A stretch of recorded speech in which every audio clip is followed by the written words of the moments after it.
let me know if I am not loud enough. The music is too loud, all that kind of stuff. Hello, hello. A giant metal ball killed you in Elden Ring? I'm very sorry.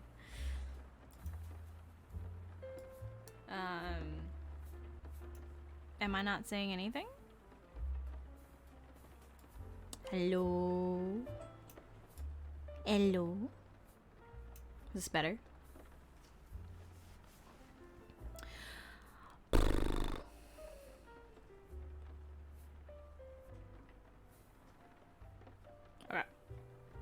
Alright.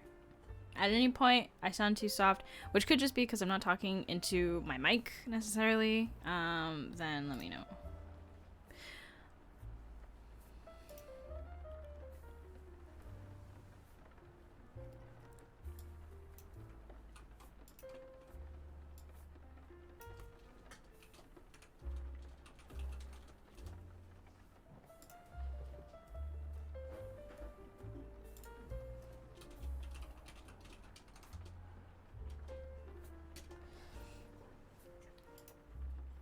Hey, it's Kikat.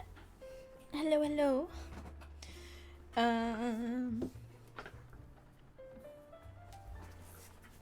Hey, brown rice ball. Let me put stuff on Instagram.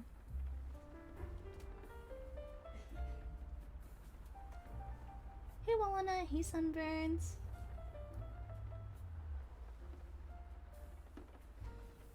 Oops. Touch is on. Touch should not be on.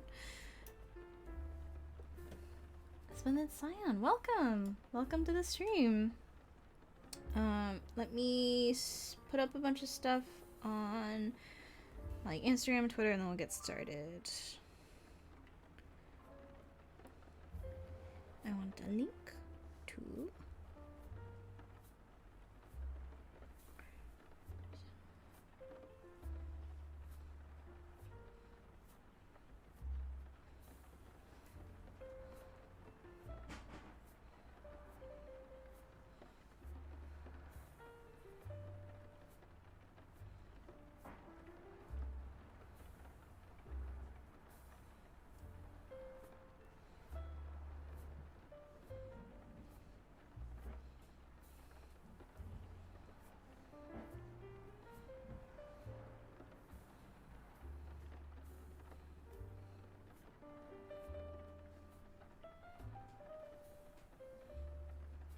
Usagi.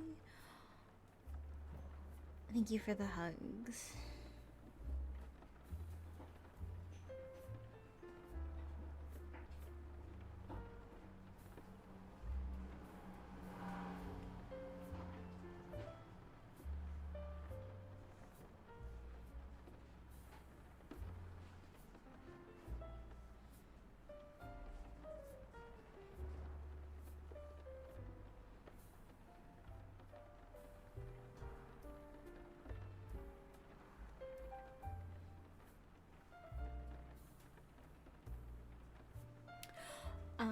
Monday morning here in the Philippines. Hello! Welcome. So glad you can make it. First time viewing, love your art, you're really cool. Thank you! Thank you so much.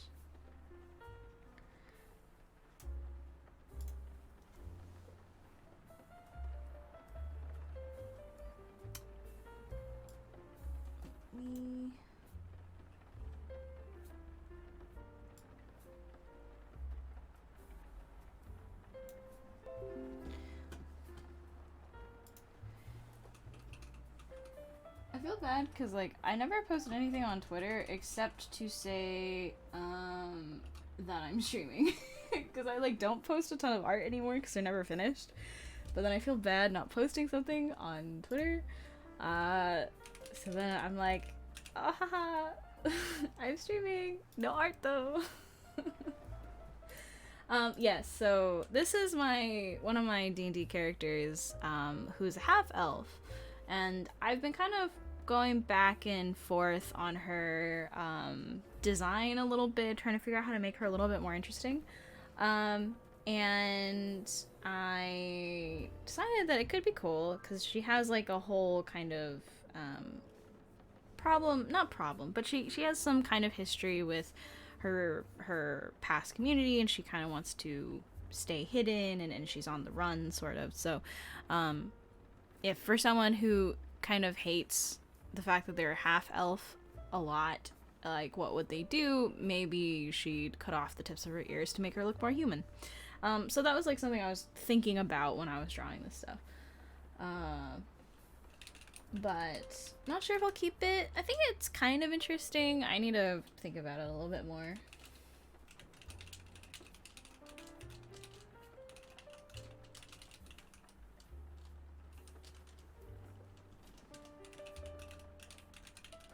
Yeah, I don't know. Like, I think I still feel a little bit guilty. But I'm also kind of trying to redefine that boundary of, like, I don't owe anyone, like, anything. If I post, it's, like, my decision, so, but, you know, there's also the idea that, like, I benefit from my, you know, social media accounts being in good health, and they aren't, oftentimes, because I don't, you know, put up a bunch of stuff. I'm not always constantly posting. I'm not going on bandwagons and stuff. So there's the question of, like, by kind of setting those boundaries, am I basically sort of nullifying all the work I put into building a social media? But if I really think about it, I have to prioritize one thing, right? I have to give up something in order to reap the benefits of something else. And I think overall it's so much more healthy for me to not really put so much pressure on social media, not to give it that much power over, like, what I do and how I feel and how I think. I think in general it's been just such, like, a better way to live, even with all of that kind of sad, like, oh, you know, I worked so hard when I was younger, and now it's just kind of like I'm letting it sort of die a little bit. But that's okay. I'll learn to live with it, I think. I'll learn the kind of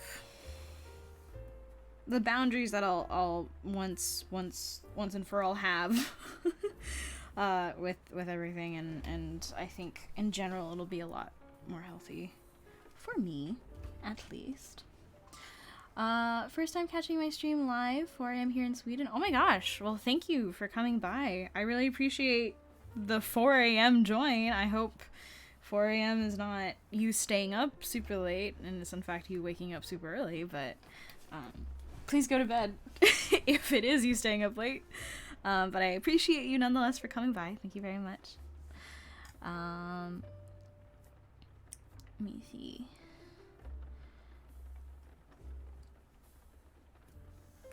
Social media is my least favorite part about having an art presence. It's funny how it's become so serious. Like, it's become so necessary for people.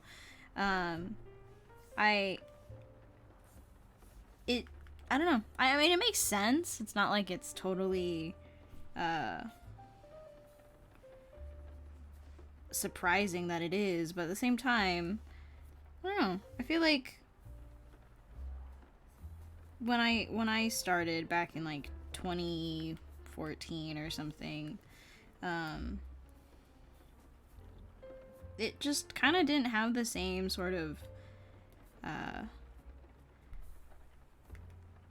I guess, like, hold on the professional sphere for art. Like, people kind of did it to have fun, but the vast majority of professionals didn't have any kind of online presence. And then now it's almost sort of expected for people to have it. Which has its good and bad attributes, right? Like, never before have we ever been so connected to other people, other artists across, you know, the community, but also, at the same time, it's kind of an uncomfortable second, third, fourth, fifth thing to have to think about on top of, like, everything else that has to do with art. So, it's not conducive, I think. It's not something that really goes well with artists and what we have to deal with for our craft. So it is an unfortunate game to play. But, you know, it's similarly to art. Like, social media is not necessarily something that, like, you can do anything about except control how you interact with it. And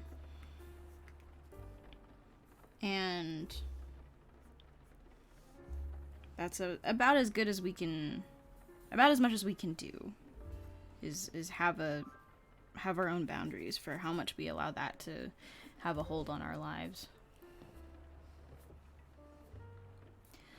Sheldon, thank you for the tier 1 sub for 4 months. I really appreciate it.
Hope I'm feeling better. I think I missed if you were talking about what you were thinking about on the first thing that was on... yeah. So the first thing that was on screen was just like a sketch page I threw up because I was doing some social media announcing things. So put that on there just so you guys could have something to look at. But that is a character that I've been working on for a little bit. Her name is Fira. She is technically my first D&D character, but not the first one that I've played. So she's kind of been on the back burner, and once in a while I'll kind of pick her back up and try to figure out like what I want to change about her, because I think she's kind of basic and not super interesting. So I'm trying to work on her a little bit more.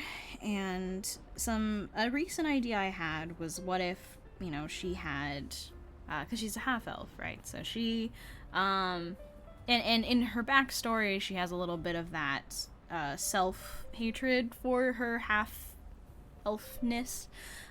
mainly because like her community was made up of elves versus her being sort of the only half-elf, and now she's kind of sort of on the run for a bunch of other reasons, and I was thinking, like, if someone is like on the run, right, and they kind of want to limit how they're recognized, or if they have a certain sort of like bodily shame for that reason, like, would she, you know, maybe cut off the tips of her ears, and so she has like these scarred sort of flat rounded ears because she wants to kind of pass off as human as opposed to being that like one half elf that's been missing.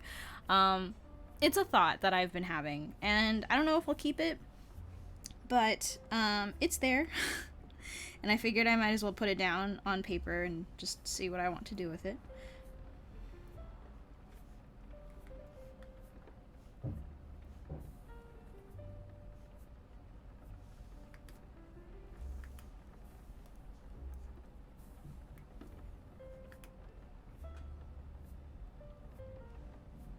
Motivate you to finish your paper cutout black and white value scale portrait homework, please. You can do it. You should do it, because you should think about it like a real, you know, a real chance for you to understand sort of the core of the assignment, right? Like, I always tried to see if I could reframe an assignment's like, or reframe an assignment to figure out, like, could this help me understand certain things better, as opposed to just saying like, oh, I have to cut this out of paper, you know, and that's really annoying and super boring or tedious or whatnot. So, you know, it's like, could you look at maybe what you're basing the portrait off of, and kind of think about it in a way that helps you answer some questions that you've been having about art, and not necessarily to aid in the completion of an assignment, I guess. You know, maybe you'll find that it's actually quite a helpful exercise in isolating one part about portrait drawing or portrait painting that could be really helpful. So I don't know. But you got this. You got this. It's going to turn out great. And, you know, just do your best. Hey, Marlo.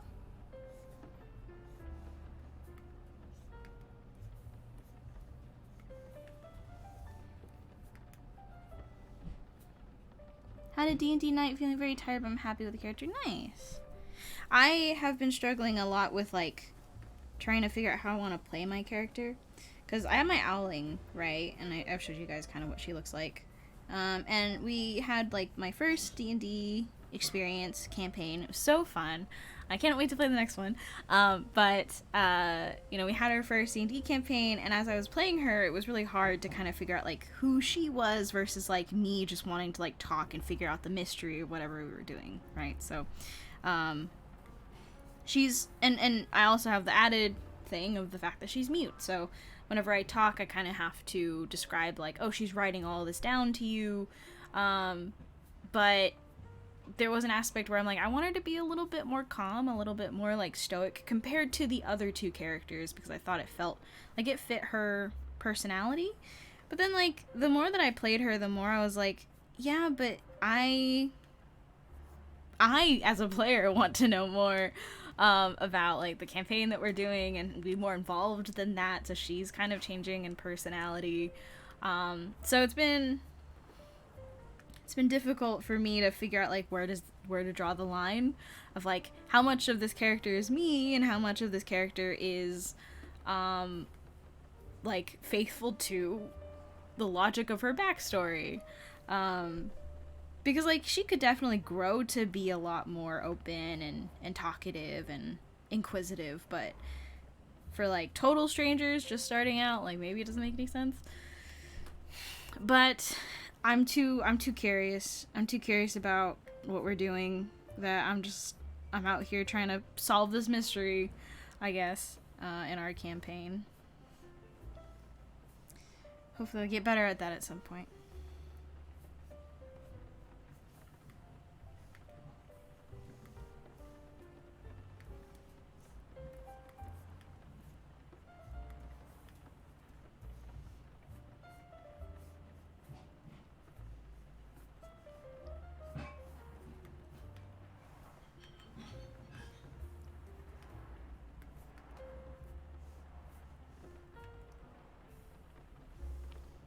I did. For my first character, well, okay, like, it's because I made my warlock, which is the one that I was talking about earlier, my half-elf warlock, very much like my personality, just a little bit more angry, I guess.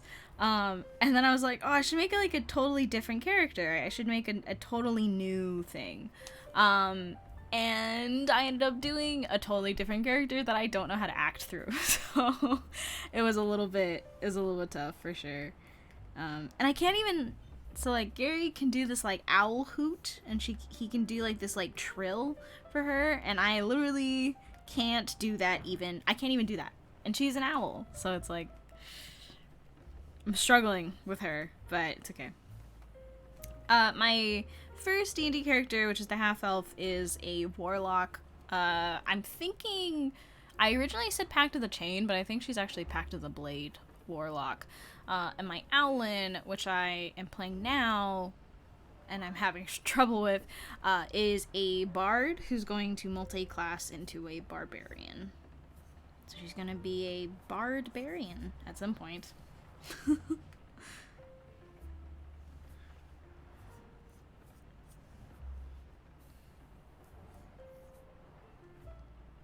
Yeah, she has, so I don't know how many people are, like, familiar with, Hunter x Hunter, but Kurapika has these, like, finger rings that have, like, chains coming out of them, and it's very much similar to that, where she has, like, these, like, bronze, gold, like brass, something metal knuckles.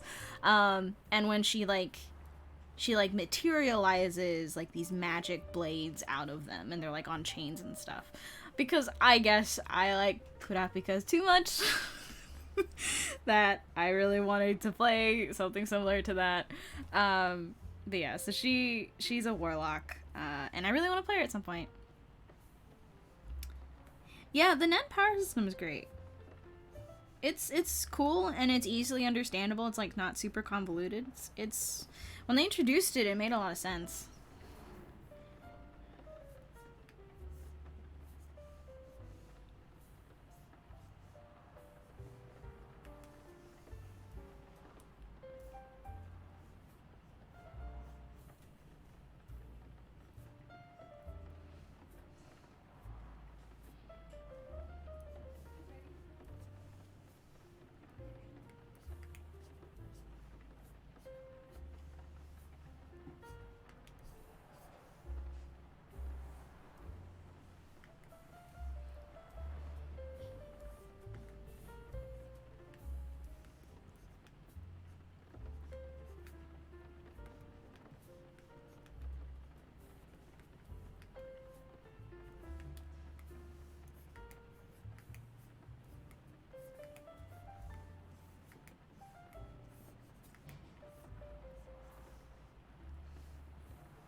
Hey, Hermit Crab.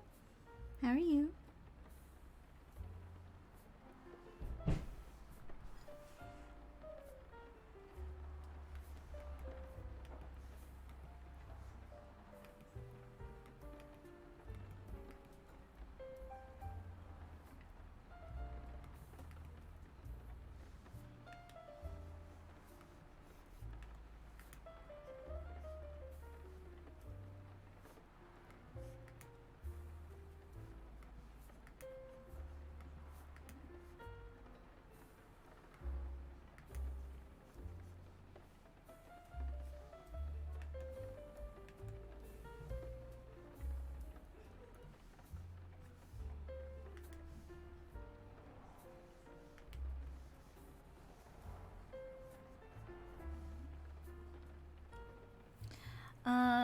Have you done any streams of me drawing on paper, or will you? I would like to at some point, but setting up is kind of mainly the hardest part, and also, I have really bad drawing habits, drawing traditionally, that I don't think would translate very well to stream. Like, I get super close to the paper and, like, on top of it, so it's kind of like, I don't know if my drawing style would necessarily be conducive to streaming, but that is not to say that I am you know, not interested in making it work. It would definitely be super rough for the first couple times that I do it, though. So, maybe someday in the future.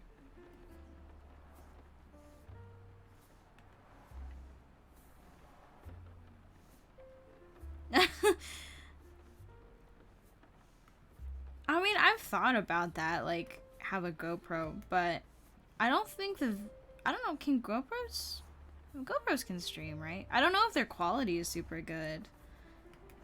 Or also, like, what if it, you know, ends up not actually looking at the page all the time? And what happens when I look at chat?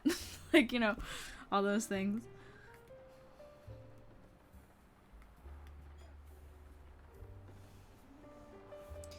The viewer experience for streams is very important, so we definitely have to do a lot of research on how to make sure it looks good for people to watch.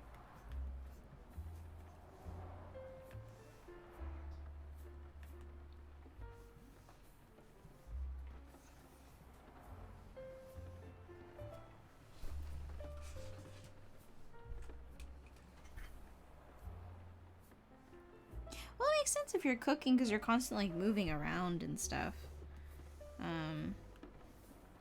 So that makes more sense.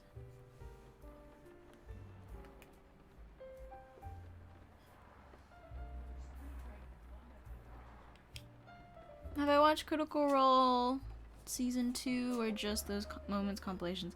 I haven't actually started watching it because I wanna go through Vox Machina, like the first season. I want to try. I want to try to get as far as I can, see how long I make it, before I start the other ones.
Yes, thank you for the tier 1 sub for 2 months.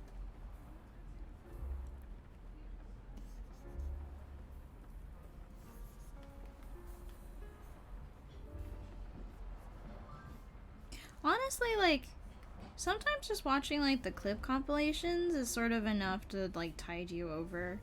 I think there are some that are just, like, the major cool moments of, like, certain campaigns are, like, hours long anyway, so if you are, you know, like me and are sometimes daunted by things that have been going for a while, you can always do something like that.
Are you mapping out the anatomy in your head, or is there a very light sketch? Either are very cool. I'm sort of figuring it out, for my head.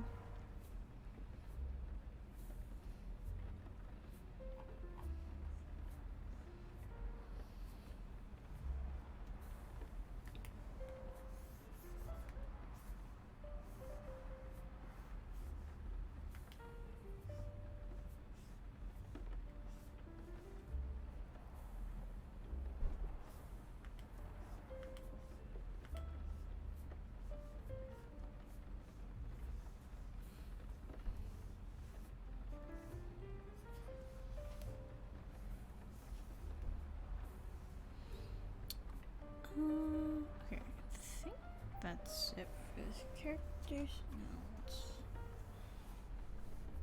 get it in color. Oh.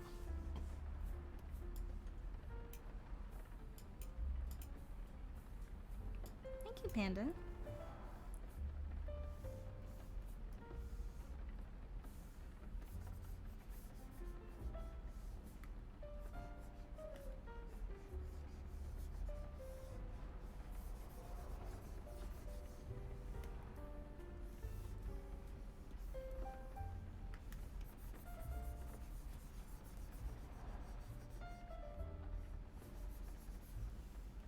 His hair is white.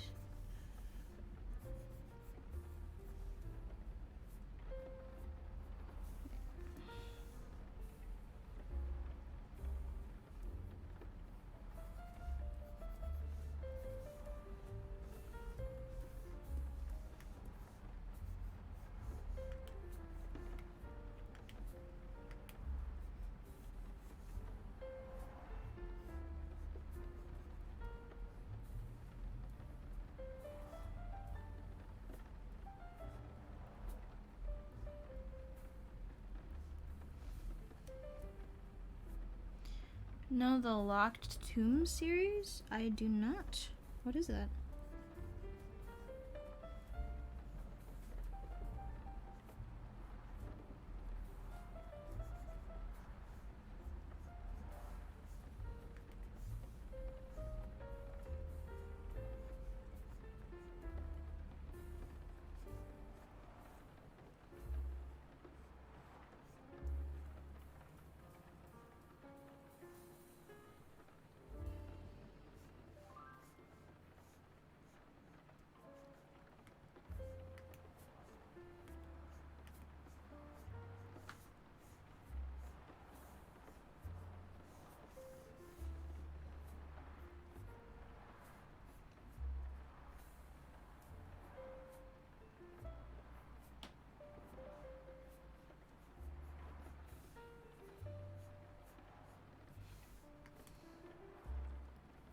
It's a series about necromancers in space. Very fun. Ooh.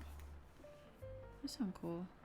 So, like, I mean, since it's in space, I assume it's kind of sci-fi-y, right?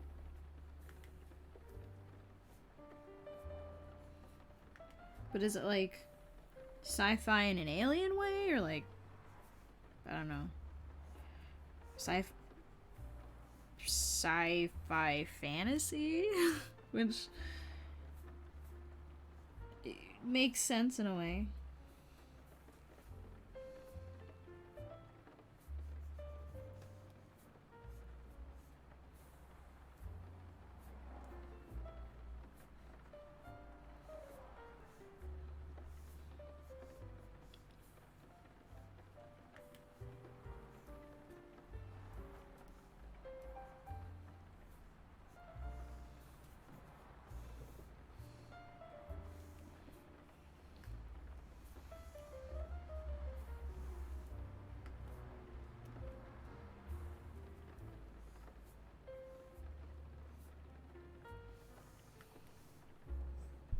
I'll have to check it out. Thank you for the recommendation. Is it like actually like a novel or is it like graphic novel?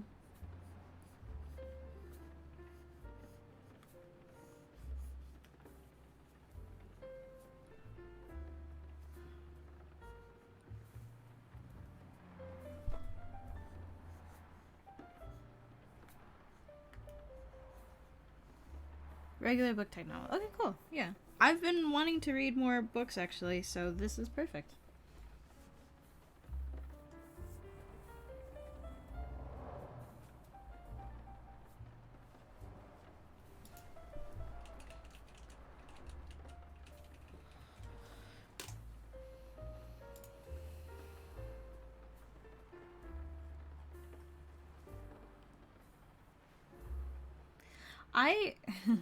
So I've always thought that like maybe audiobooks would be great for me because I I work with my hands and so I don't have a lot of time to really like sit down and read. Because I prefer reading like physical things. So for me like I can't really sit down and read, so I'm like, "Oh, maybe audiobooks will be nice." And I recently discovered, funnily enough through watching Critical Role, that I don't think my brain knows how to compute just purely auditory things. Like, if it's being spoken to me, it's like completely passing my brain and it's just going way over my head. Because I'm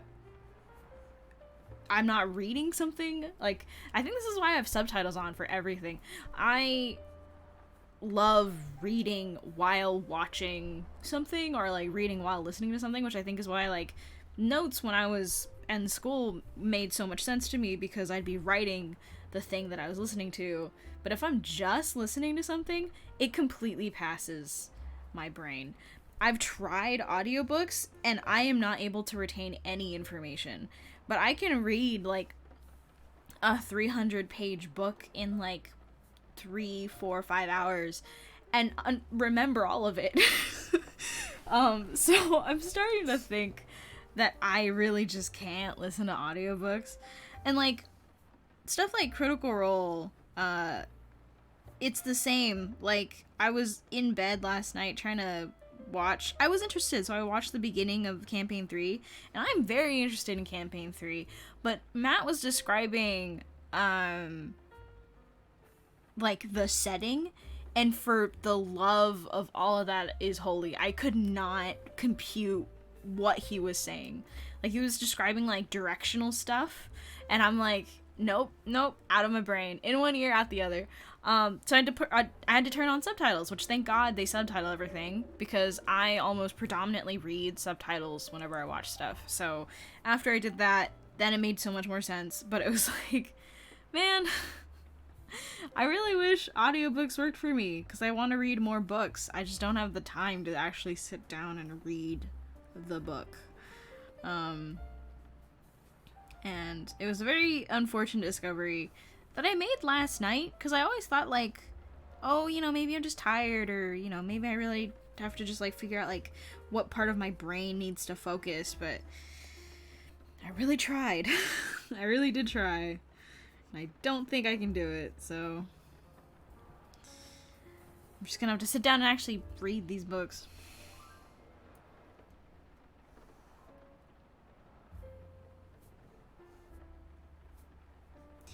So I've tried that, but, like, I feel like in doing so, I'm not actually keeping my mind open to really understanding what's being said. I'm merely repeating back to them what they are saying to me. And I've done that before, like, when I have been listening to, like, long, especially things I have to, like, either, like, I'm studying, right? I try to repeat back the words that they're saying in my head, but I feel like that's just like a barrier where the word and information is bouncing to me just for me to bounce it back, and I'm not actually internalizing the information that they're telling me, which sucks, because, again, I would love for that to be different.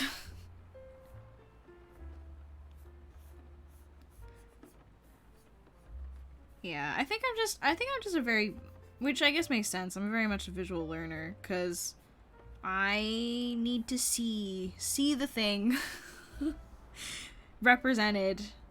But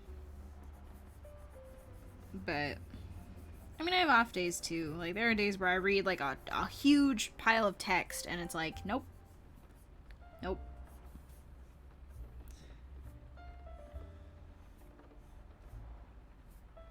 Which is why I feel an urge to get back into reading.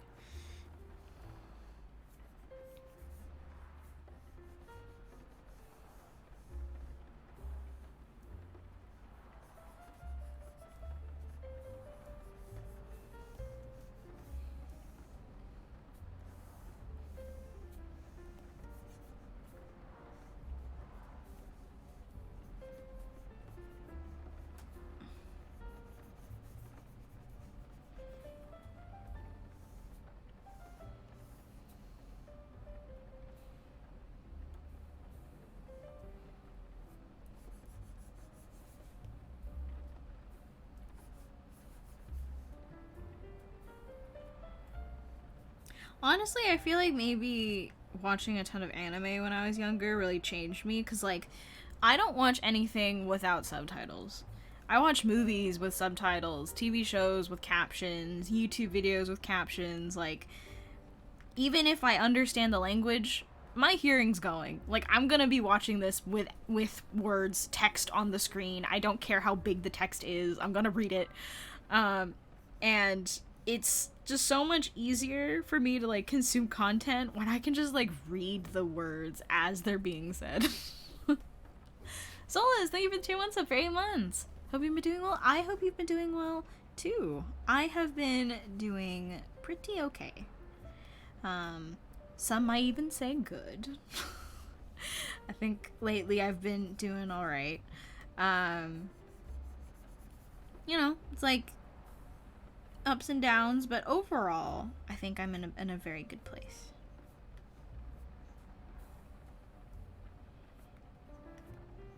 I actually just kind of sort of came out of, like, a mildly depressive week, I guess.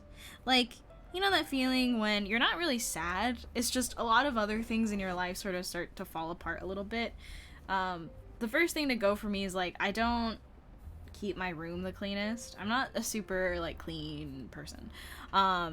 So, like, I'll leave my book on my desk instead of putting it back in my bookshelf or something like that. And then if that just keeps happening for everything, like, my room's a mess.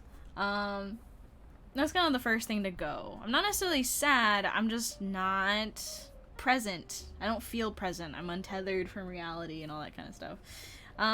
But, you know, I've sort of been coming out of that in the past week or so. And I've been, like, actively trying to, like, stay on top of it. Wake up at a decent time. Go to bed at a decent time. You know, pull myself a little bit back together. So, you know, I think in general, I'm in a much better place than I have been in a while. Bo, thank you for the Twitch Prime sub. I really appreciate it.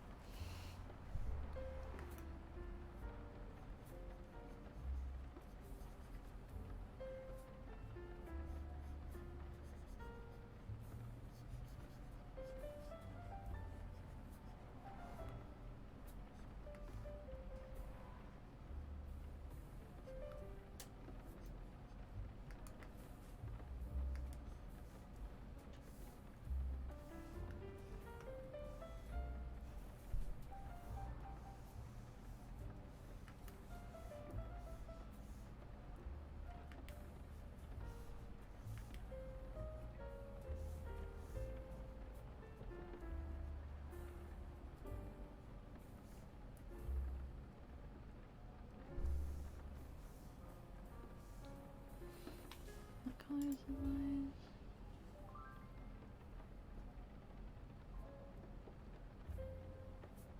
eyes. Oh.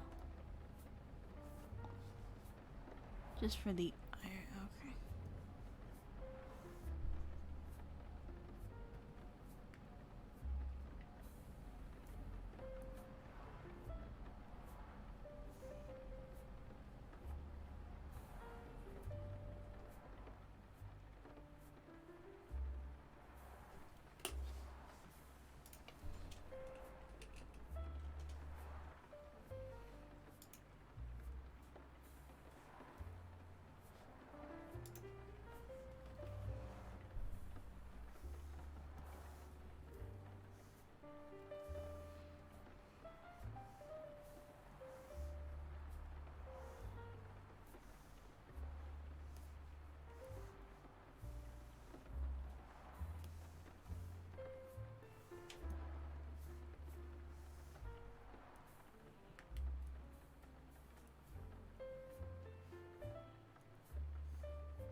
Bye, Louisa. Thank you for coming.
Thank you.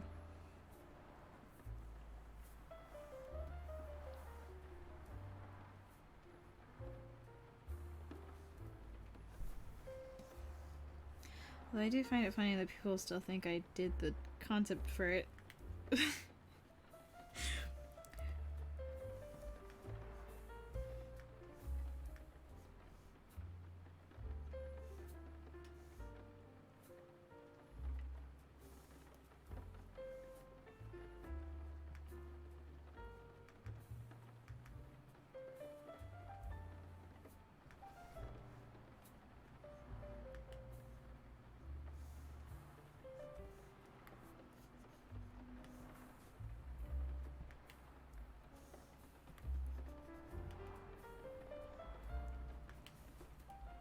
Sunday stream, because Friday I was bedridden with a migraine that was on. That was my second day of having a migraine. So I was like, probably best to not draw with one. Thankfully, I'm feeling much better today.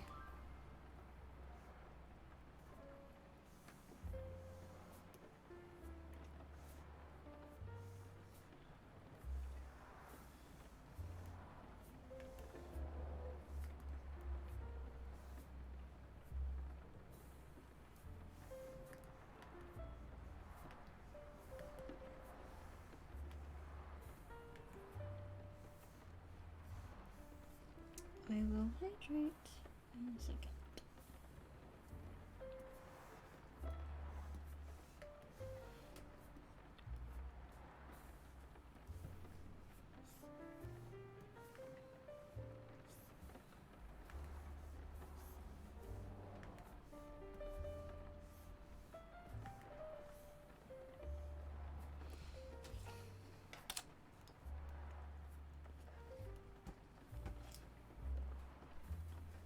Alright, cool. I have hydrated.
love that show.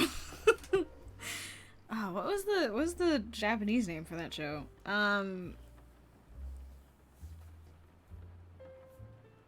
don't I remember this? I'm so terrible with names. I love that show, and I can't even remember the name, but it's a great show. Love that anime. It's for some reason Kekai Sensen. I kept thinking of Jujutsu Kaisen for some reason. Yes, but Kekai Sensen, or Kinky Sensen as Tumblr called it at the time.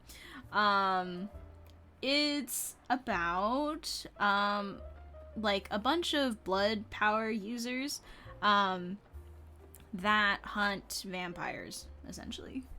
They're vampire hunters. But in a really subtle way. Like, it's still set in this kind of like, it's set in Hell's Kitchen, New York, technically. And like the rest of the world is normal still, but this version of Hell's Kitchen, New York has like monsters spawning and stuff like that. And so there's this group of, I think they're government employees. These group of like people with powers who hunt vampires and help maintain the peace. It's a fun show. The characters on it are very fun, very cool. And I don't know. I just like it a lot. It was one of the last like animes I think I really got into before I eventually sort of stopped watching.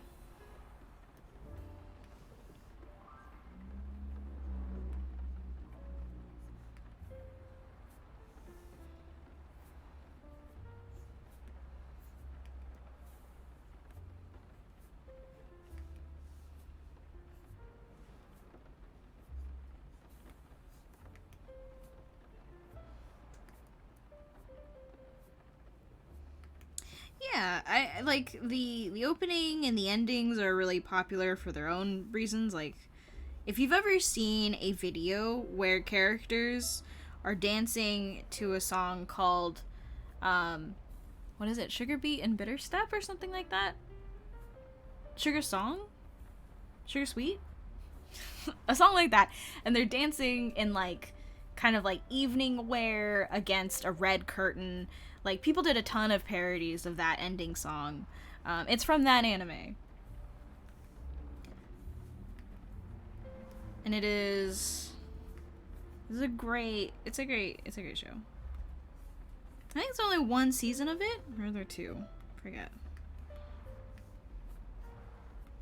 Because there's definitely, the manga is definitely longer than the show was.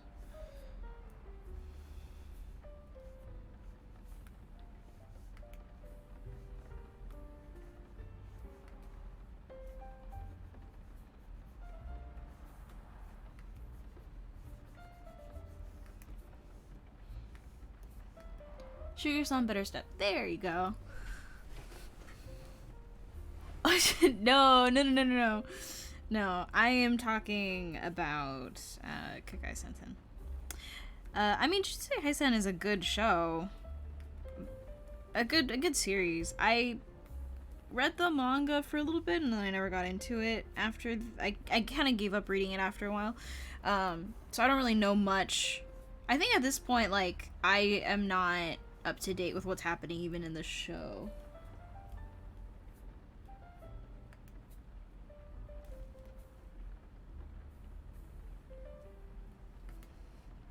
Sir Flora, thank you for the raid. I hope your stream went well.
my god. I love that popping cat. That's so cute. How would you explain your thinking interface? What mental attributes are your baseline functions, and how do the different modes of thought vary as a complete system? Is that a homework question? Like, I don't know what that means. I'm sorry. I'm not as intellectual as maybe some people might think.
Hey, Marcella.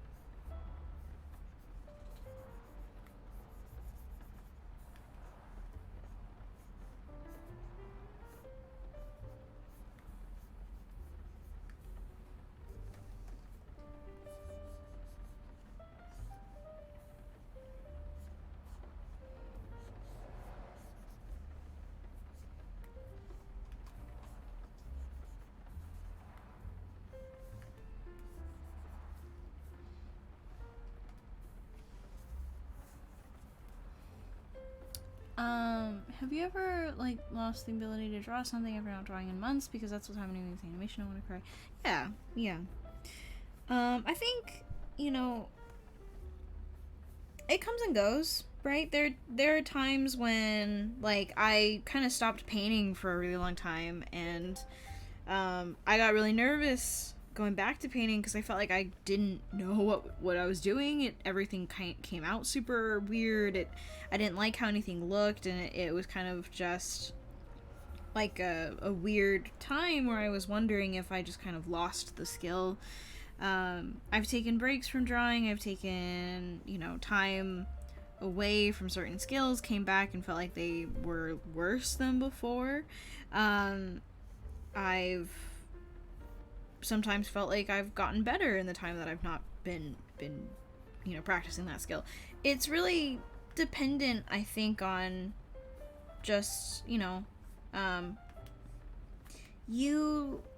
coming to terms with,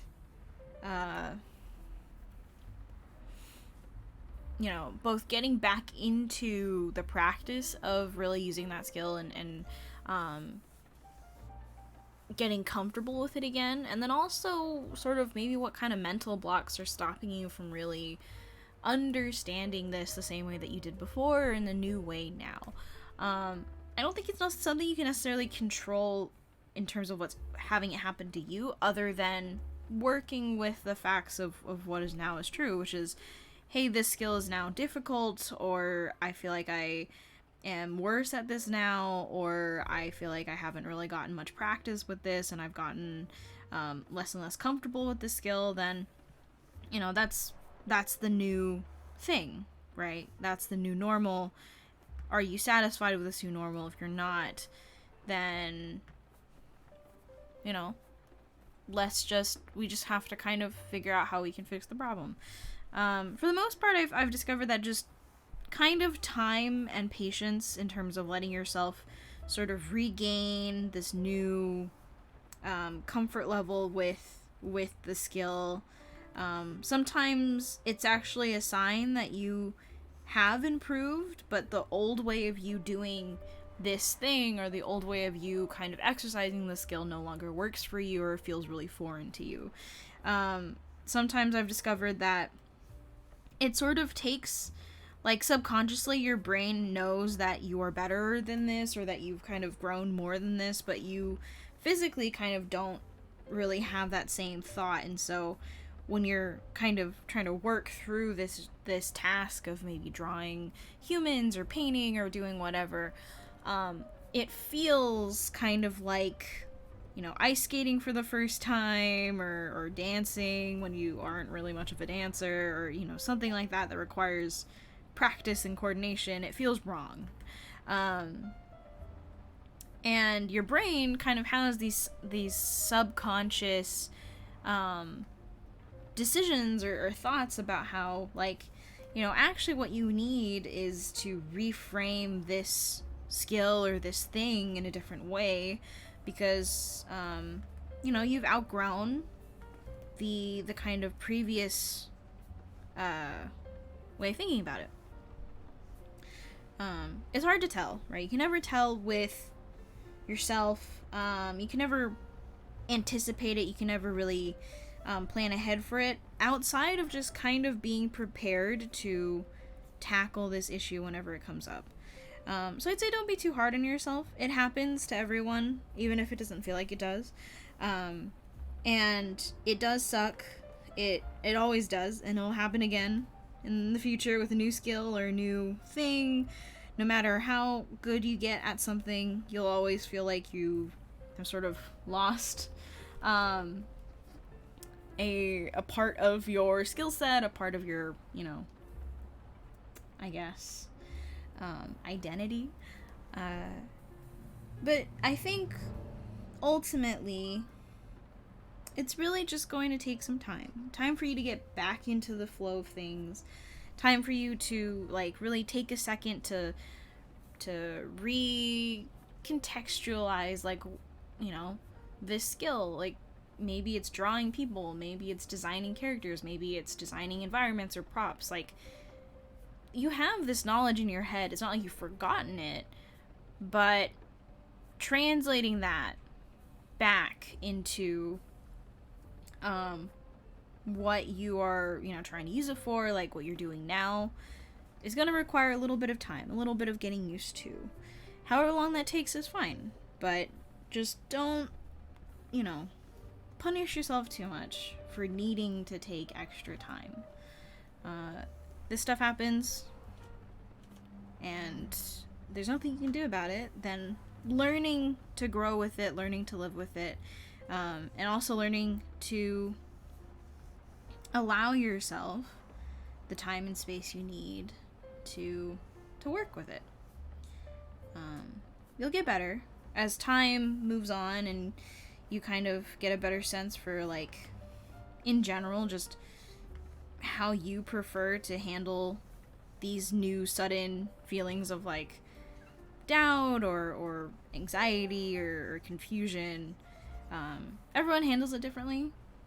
I sort of usually take extra time to kind of go back to the fundamentals a little bit when I feel particularly stuck or confused. I'm like, you know, fundamentals don't lie to me. So I'm going to go back and do that for a little bit and figure out, like, you know, what's happening here? What am I missing? What am I struggling with?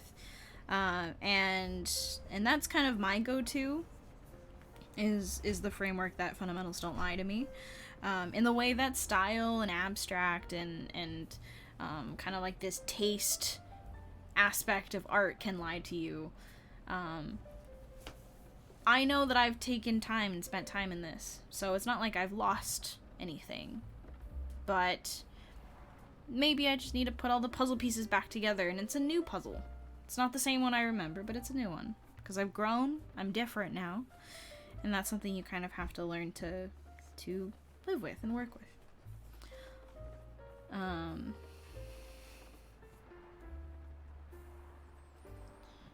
But yes. Tiako-chan, thank you for the Prime sub. Twitch Prime sub. There you go. Thank you. What traditional mediums did you do in the past, and how much did those skills carry over into digital work? I didn't do very much, like, super uber traditional stuff. I did, like, pen, pencil, Copic marker, maybe, like, for a few years. In terms of how much did that translate over, I think a fair amount, like, the base skills to use, tools to make lines, but digital painting kind of, I think sort of was helped by, like, the time that I spent with Copic marker, but it definitely was a whole new thing that I had to figure out. Digital painting, figuring out colors and stuff, that was also something I wasn't super used to. So I'd say, like, draftsmanship definitely translated over much more than anything else. I felt like my line work and stuff, that stuff was easy to bring with me, but I had to relearn, or I had to kind of actually, not relearn, I had to learn, because I was pretty young when I started doing digital art. I had to learn, like, color theory, and, like, composition, and balance, and flow, and rhythm, like, that stuff, well, foundational stuff kind of carries over, but knowing how to do all of that in a digital program, that was new information that I had to figure out. So, bit of everything, I guess.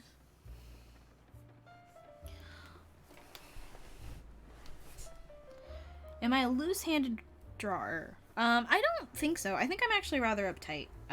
My way of drawing is very, like, precise and particular, which is something I prefer not to do, but that is my biggest weakness, is that I am a little bit of a perfectionist still, and I need to work on that.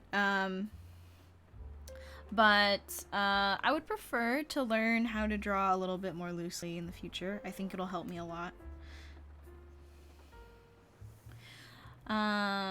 Toby, don't mind the question, but how do you tackle drawing plus-size bodies? I struggle to find the landmarks I usually use when constructing anatomy on plus-size figures. So an important thing about drawing plus-sized characters is that you have to start to learn, and this is like a new thing to learn, you have to learn how fat interacts with the body, right? Because there are different fat pockets depending on whether you are biologically male or female, and even within those two groups, you have different ways that fat can manifest.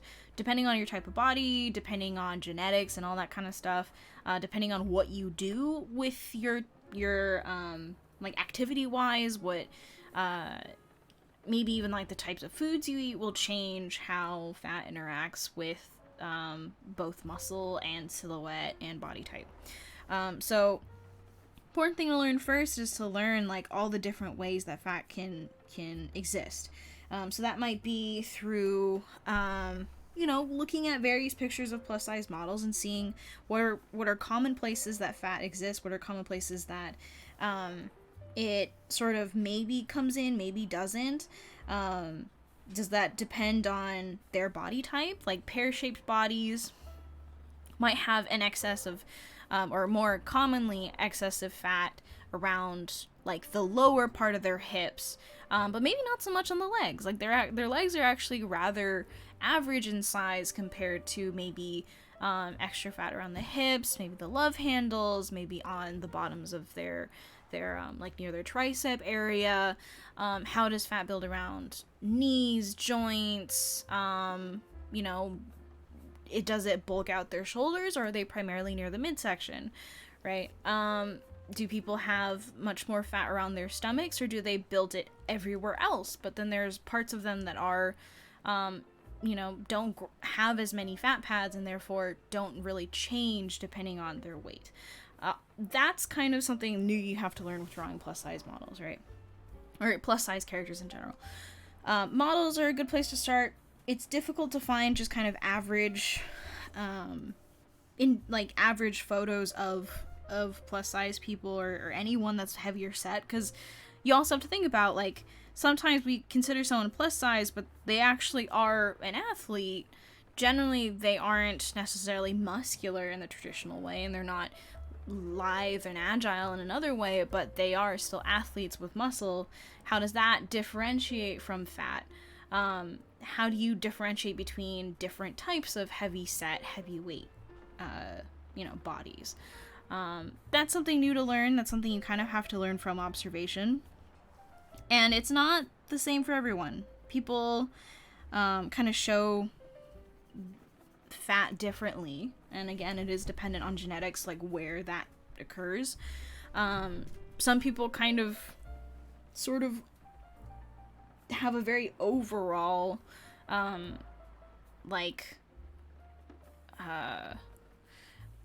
when they gain weight, it's kind of like an overall addition, versus some people it's very specific to certain areas. So, fundamentally you have to keep in mind that the landmarks underneath are the same, but what you're adding on top of is this alternate silhouette based on those landmarks. Because fat grows regardless of, like, how different it might look.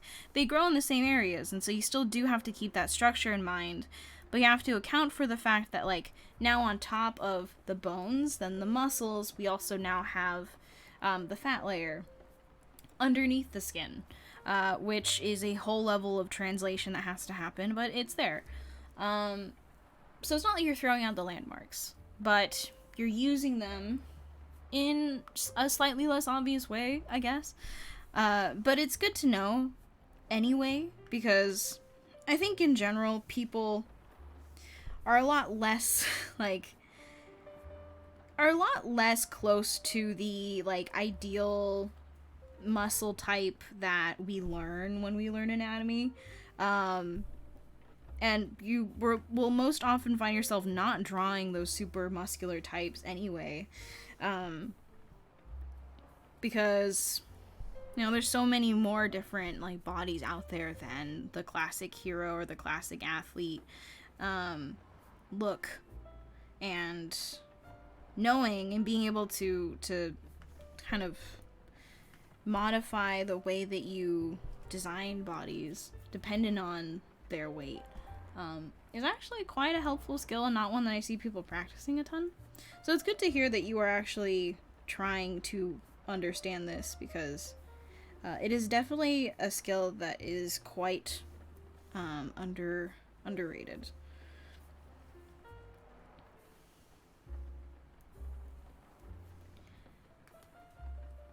Ragnar, thank you for the Twitch Prime sub for 6 months. How am I today? I'm doing good. Watched Encanto for, like, the second time with my partner and his family, and it was very fun.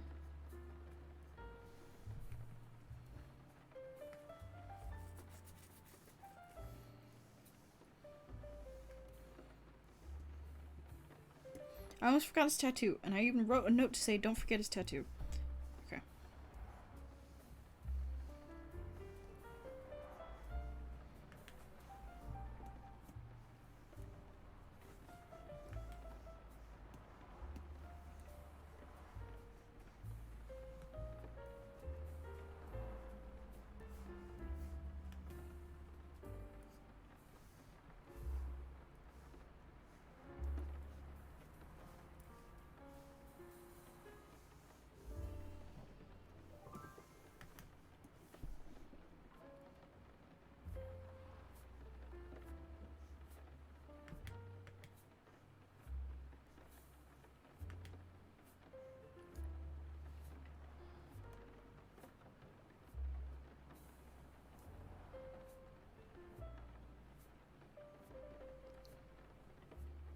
Oops. There are 3.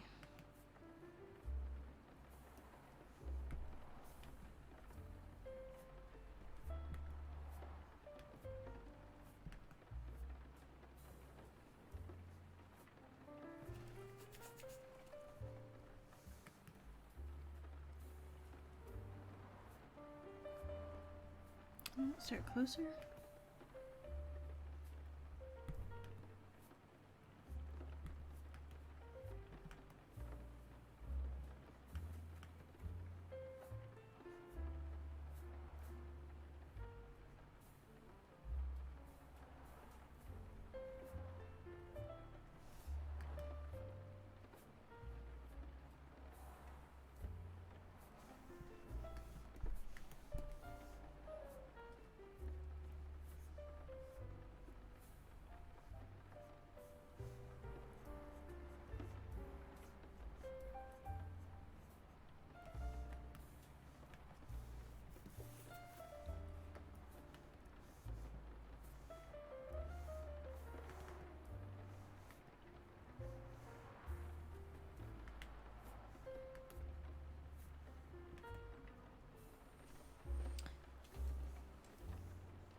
Let's see.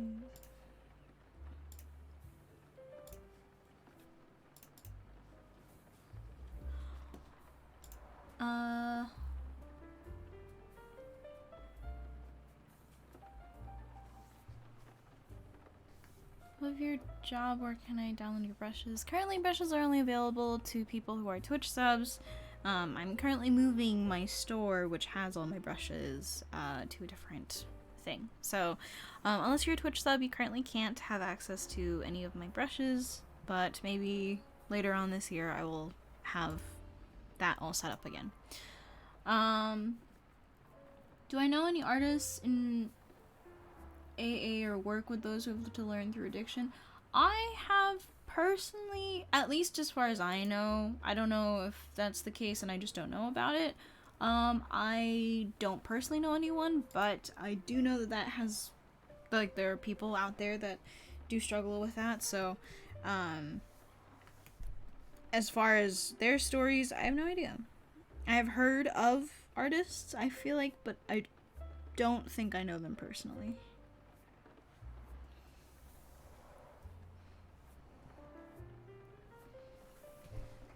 It's my favorite character archetype. Like,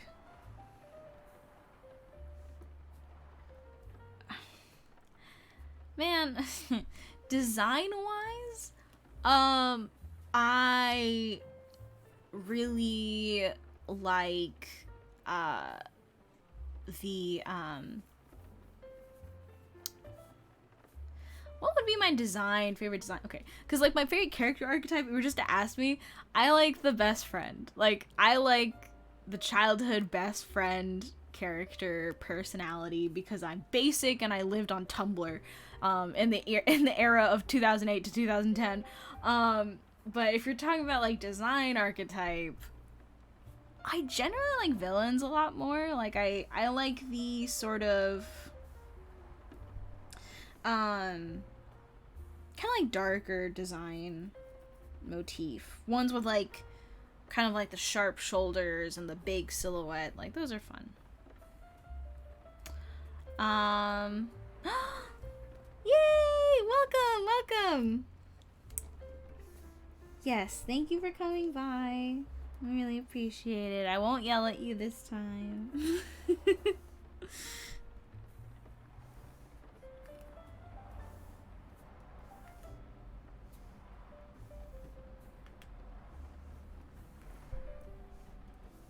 Don't like how that looks.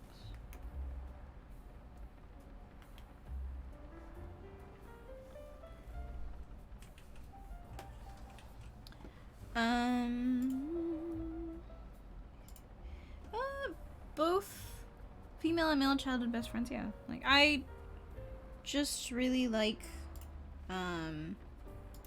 that trope. And it is so basic, but I do enjoy it.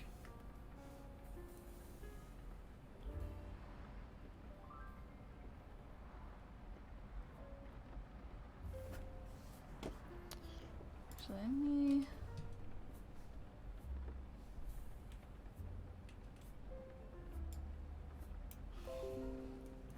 Didn't see this.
What's my favorite rendering method?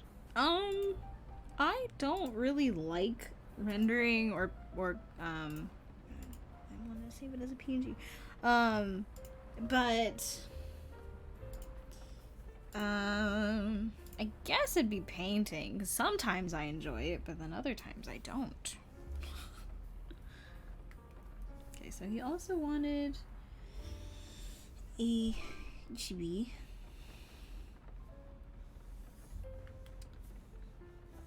But so,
oh, actually, Raleigh, if you're still here, person who asked about the plus size character, you might want to look at people, like actual athletes, who people mistake as being plus size but actually aren't. Especially the ones that, like the, what are they called? Shot put? What is it called? Shot? Oh yes, female shot put athletes. or powerlifters also. You could look at those. There are also female sumo wrestlers as well, discus. A lot of people will frame those athletes as being plus sized. But, you know, given that they're athletes, they are still trained. So there's like a difference between like bodies that are obese due to just like health and bodies that are also trained athletes on top of being larger than maybe other sports, I'd say. So if you have a monk who in D&D, which I would consider a very active class, then you might want to actually look at certain sports that require actual training to be a part of, but still have heavier set athletes instead.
I actually remember how I did Timmy's.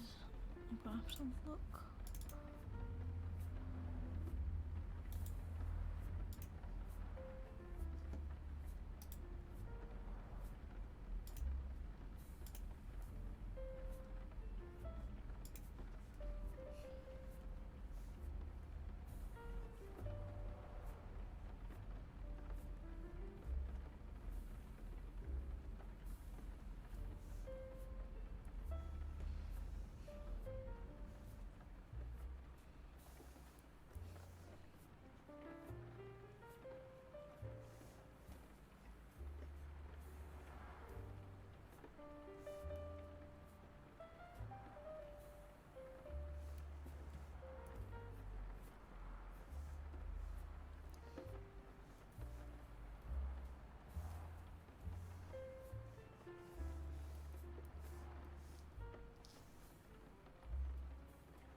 that sort of like Miyazaki's thing? Like, there's always hints of past,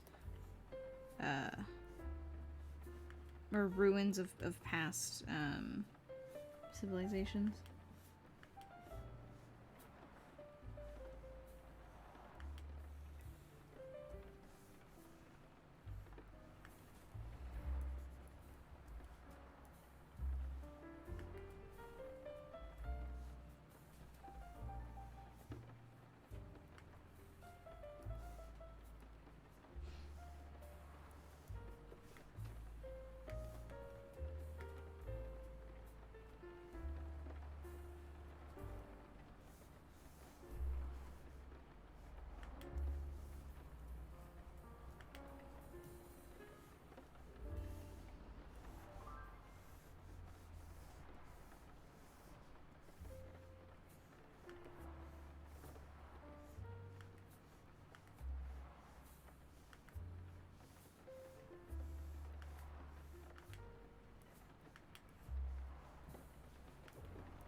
How to paint in a semi-realistic style like League of Legends splash art. Most of the time I paint from photo reference. I already can paint what I see accurately. I'm kind of slave to reference. Studying artists' artwork seemed to do little to help me because each one of them looks different to my eyes, even painted by the same artist. They can't seem to figure out a set rule to follow. Like, they also paint for photo reference, or do they paint from artwork reference? So I honestly, like, League of Legends splash art kind of starts to leave the realm of, I think, what a lot of people consider semi-realism.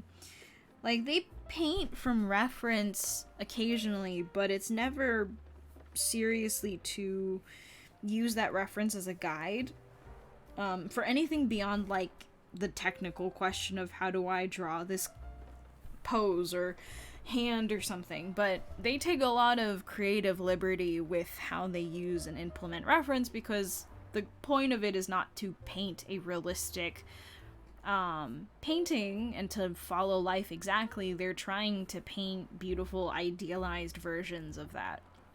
So when you're trying to figure out what rule they follow, they don't follow any rule other than what looks the most attractive or appealing, because they're trying to sell a product to you. So yes, they're all different because every artist has a different way or different preference for what looks best to them. And I think for you, it might even be better if you kind of maybe stop framing reference as, or I guess semi-realism, like, right? Stop framing reference as anything more than a guide, right? You say yourself that you're a slave to reference, and I think it's good that you recognize that, because it's easy for people to be too afraid to leave what the reference tells them to do, because supposedly you're supposed to trust what the reference says. The reference is supposed to help you draw better. But at a certain point, people who, they use references, but they're not using references to really help them make this piece. They're using it to make it less distracting with all of these fundamentally wrong, like, mistakes. Like, oh, this hand is missing a wrist. Like, that's a technical thing, but not a stylistic thing. Stylistically, like, that's where the thing differs from the reference. They're taking liberties, they're making choices that are totally not referenced at all. It's just taste, it's just their preferences. And that's kind of what takes it away from being a slave to the reference. And so I'd say maybe try drawing or painting without reference for a little bit. And just kind of try to explore a bit more about style, a bit more about taste, a bit more about, like, what are your, you know, what are the things that you like about League of Legends splash arts? Is it that they have a very particular way of painting faces that you like? Well, that's a very specific thing. Do you like their composition? Then you can study the way that they light things.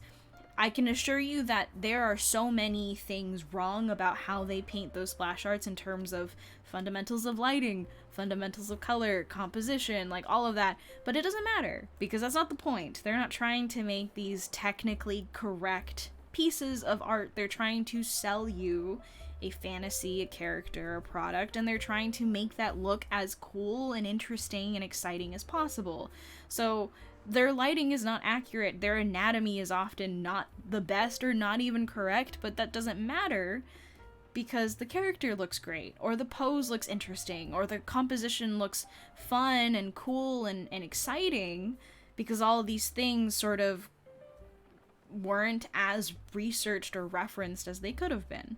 And that's kind of where stylization and people having a style starts to change the rules of reality, right? You start as a student learning from reference because you as a student don't have the knowledge to make those decisions yourself.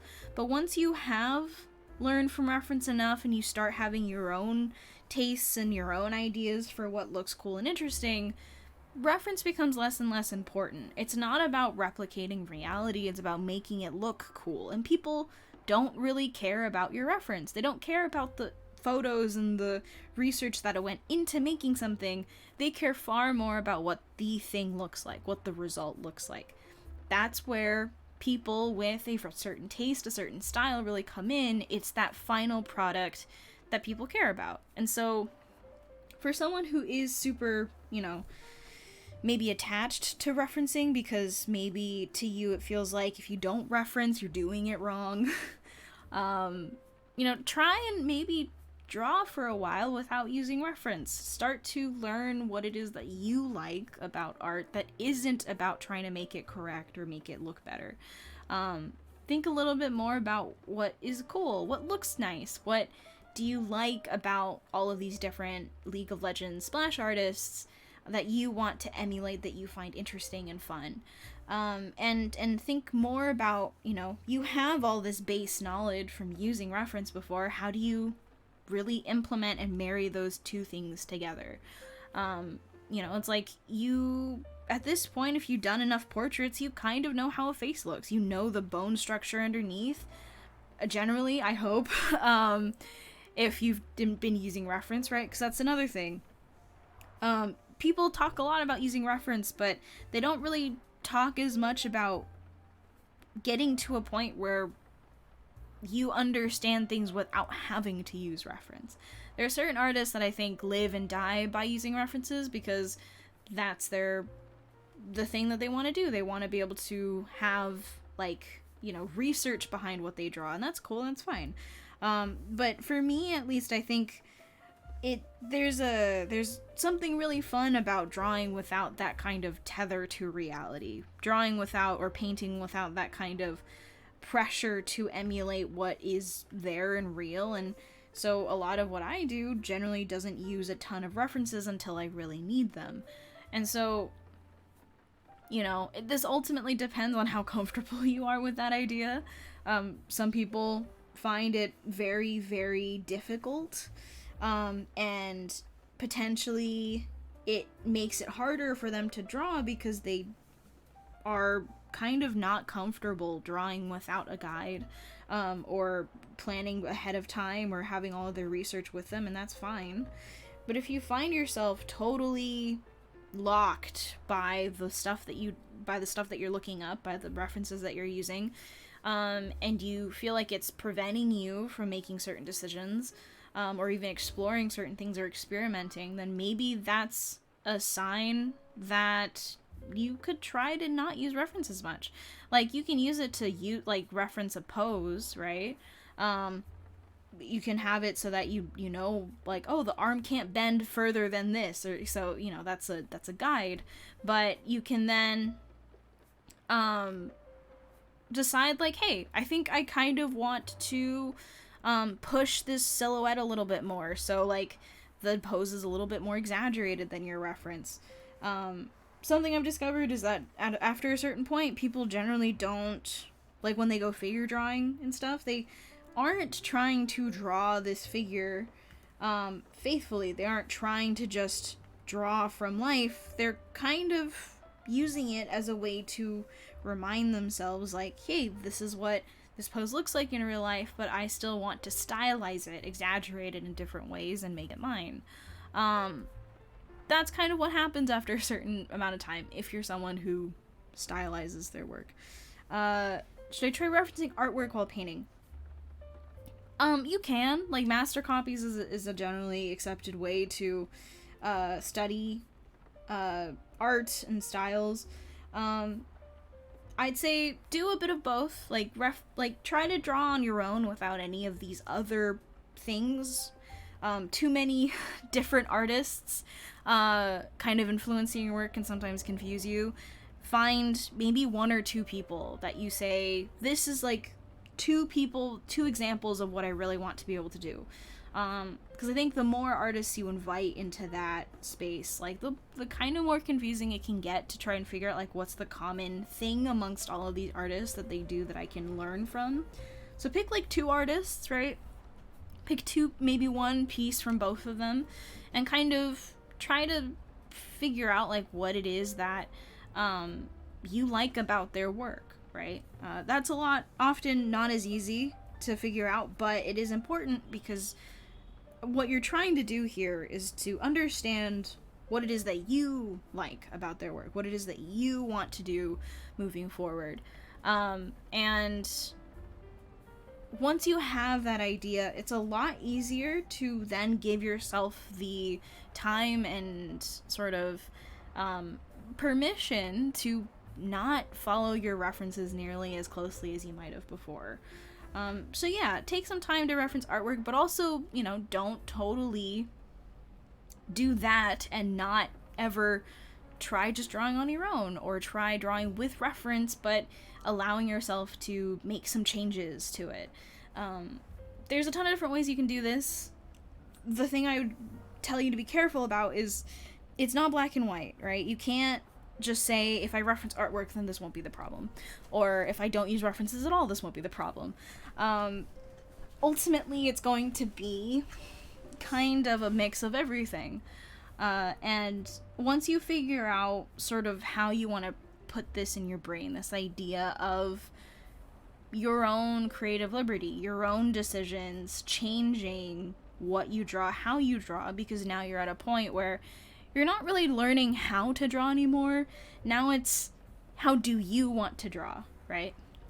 That's kind of the next step past learning how to do these things, using references, using all of these guides. And the next step is learning how you want to draw these things. How do you want to translate them from photo, from reference, from reality to your own work? That's different. That's hard. It's probably the thing you're going to spend the rest of your life doing, but that's the fun part, right? And that's kind of, I think, what you're seeing in the artists that you're looking at from League of Legends and Riot. You're seeing their interpretations of reality, and it's maybe not meshing so well with the process that you've kind of put yourself into, this box of following the reference, and it's not really working because the choices that they're making are removed from that process, are removed from having to always be looking at a photo or looking at real life or looking at something and following that. They're not following that. They're making new, original choices for that piece, so that piece, that illustration, can fulfill the purpose, fulfill its own, job. And they're making decisions to make that drawing look the best that it can look. And that doesn't necessarily mean it's going to be the same decision every time. Their style's not going to stay the same. Their choices are not going to stay the same. Because every drawing is different. I think there's generally a misconception where people think that people's process, an artist's process or style, is consistent or is something that you can always count on. And that's why people are you know, they want to hear that step by step 1, 2, 3 process of how do you do something. But the thing is like it changes every single time. And you kind of have to start learning how much of that change, how much of that kind of thing that you can't predict, that thing that you can't always be sure of, how do you allow that a space in your new kind of path forward, this new time. That's when art becomes complicated, and also when art becomes fun, is when now you have all of these potential answers to this problem, and you kind of just have to figure out which one sounds the coolest or looks the nicest or feels the most right to you. This is the tough part. But this is also the part I think that makes up, like, here's the first 1% of your art career. Here's the rest of it, right? Here's step 1 and here's the rest of the process. Is just this kind of feeling of confusion, of feeling like you don't actually know the rule behind everything. You don't know or understand why certain decisions are being made. It's kind of now up to you to figure that out, which is not easy to put into practice, right? It's like, okay, well, you say that, but what do I do with that information? It's tough to say. I don't necessarily know if I'm really smart enough to put all of that into an easy next step for you.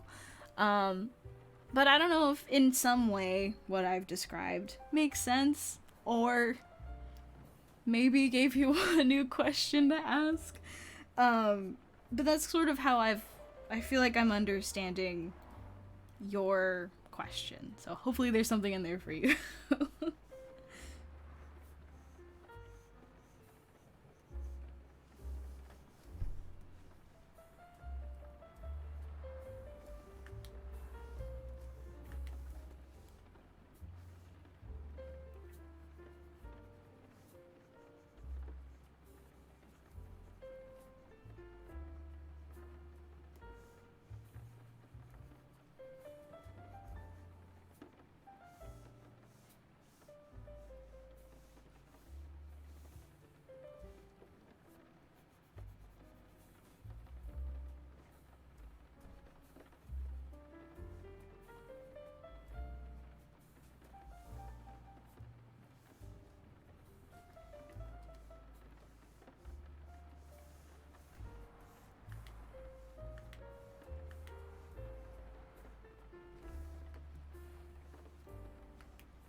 That's good.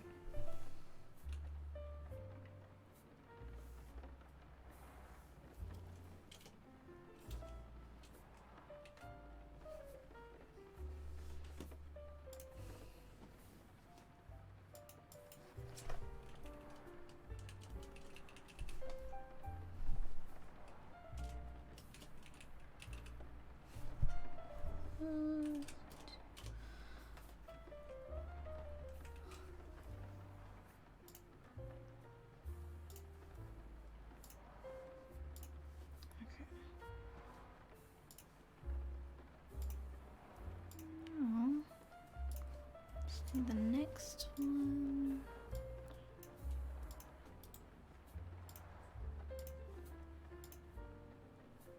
Couple. Okay. Maybe dancing. Alright. Cool, cool, cool.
It was kind of both. I mean, I upgraded my tablet at the beginning of this year.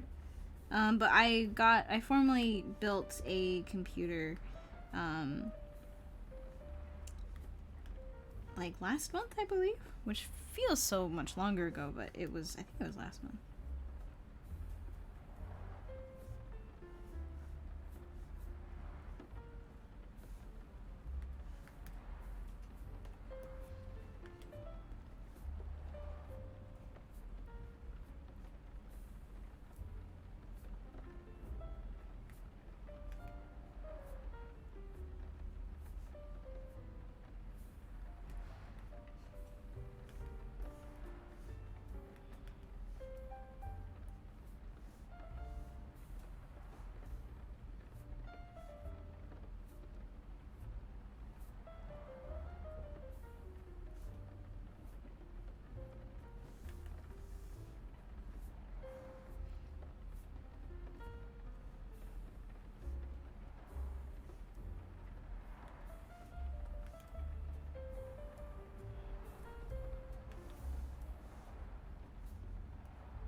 The purple.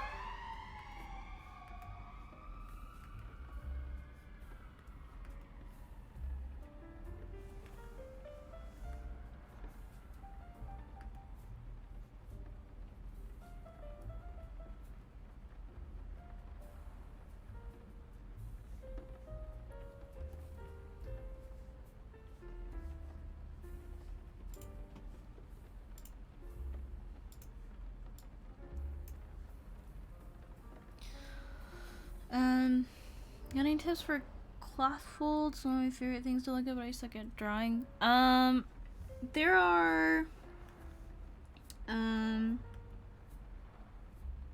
with cloth you kind of have to learn like all the different ways that cloth can fold. So, learning like how cloth reacts to, you know, points and tension, because ultimately all that fabric is tension. You're looking at how does fabric respond to different types of tension, whether or not that's gravity kind of pulling the fabric down, and where is the spot that it's resting on. So like for shoulders and super long sleeves, the top of the shoulder is what's keeping this fabric up, but gravity is pulling the rest of it down, and that creates a very specific type of fold.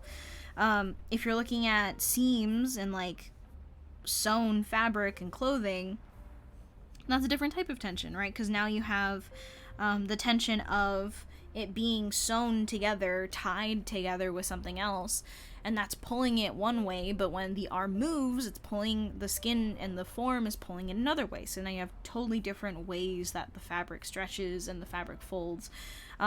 Compression will change it, so when your arm moves out, when it straightens out, when it bends, like that fabric, that excess fabric changes shape.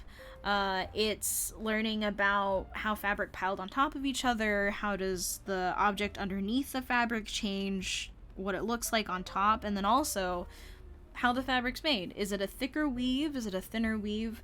Is it a super shiny, translucent, opaque? Like, all of those things will change how the fabric reacts to different types of surfaces that it's on, or different ways that it's sewn, or whatnot. So there's kind of a more technical thing to learn with fabric. You sort of have to, either through observation or to learn, or through just kind of like, I don't know if there are guides out there. There probably is. There's probably plenty of tutorials about like fabric and stuff. But in terms of, you know, for me at least, like that was the first thing that I tried to learn, right? Was like all the different ways that fabric kind of moves and changes, and what kinds of fabric does that, like, do those things like kind of occur in, and I kind of drop comparisons and parallels between all of them. So that's sort of the thing that I think is the most important to learn. And then you can start getting into like, okay, well now I have to think about rhythm and flow, and how does fabric and clothing compositionally help a drawing through like movement and stuff like that. It's a lot of information to kind of learn, because it's not necessarily, it's new information, like just in general. So I will say it's more similar to hair. Like hair and fabric kind of have more in common with each other than like fabric and the human body. But you know, that would be my recommendation for getting into drawing clothing and fabric and stuff. You should first learn those things, because that'll help you make like decisions about you know, how is this fabric gonna respond to this pose or this thing happening to it, if it's wet, if it's dry, if it's being blown in the wind, or if it has weight on it. What kind of fabric make up that, like, this thing, and how does that react to weight and pressure and all that kind of stuff. Excellent, thank you for the Twitch Prime sub for 23 months. Thank you. Not Soraka. This is a totally different character.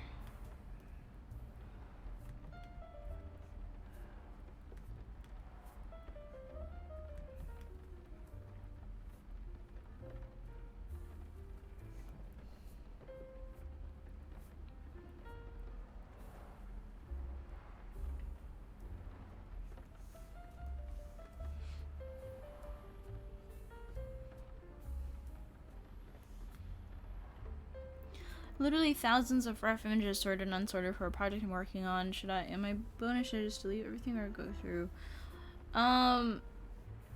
Yeah, like I wouldn't throw it away, but I'd say like take a pretty heavy hand and start deleting references. Like if they're very similar to each other, delete them, right?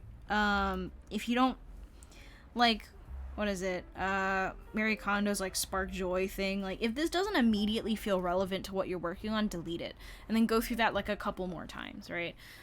You don't need thousands of references. There's no way for you to be using all of those references legitimately. But, you know, now you have like a lot of options that you can go through.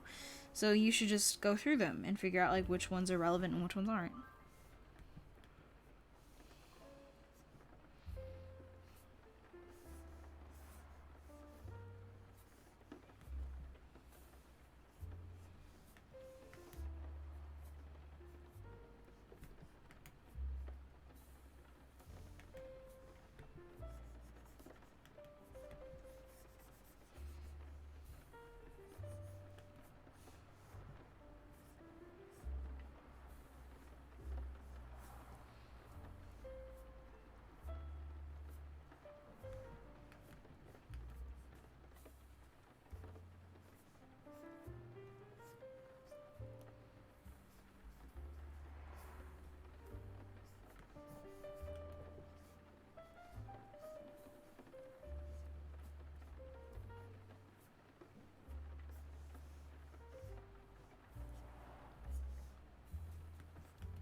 Thank you, Teal. Hope you've been doing okay.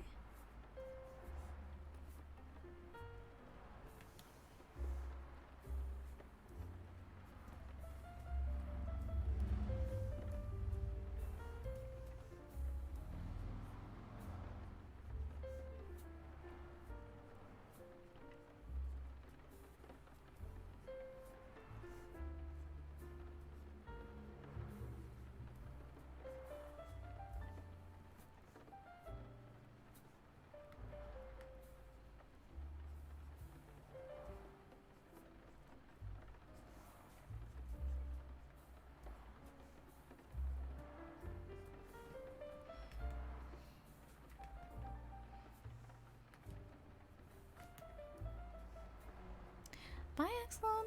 Thank you for coming.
How long did it take before you could draw without guidelines? Is it muscle memory or is there something else to it?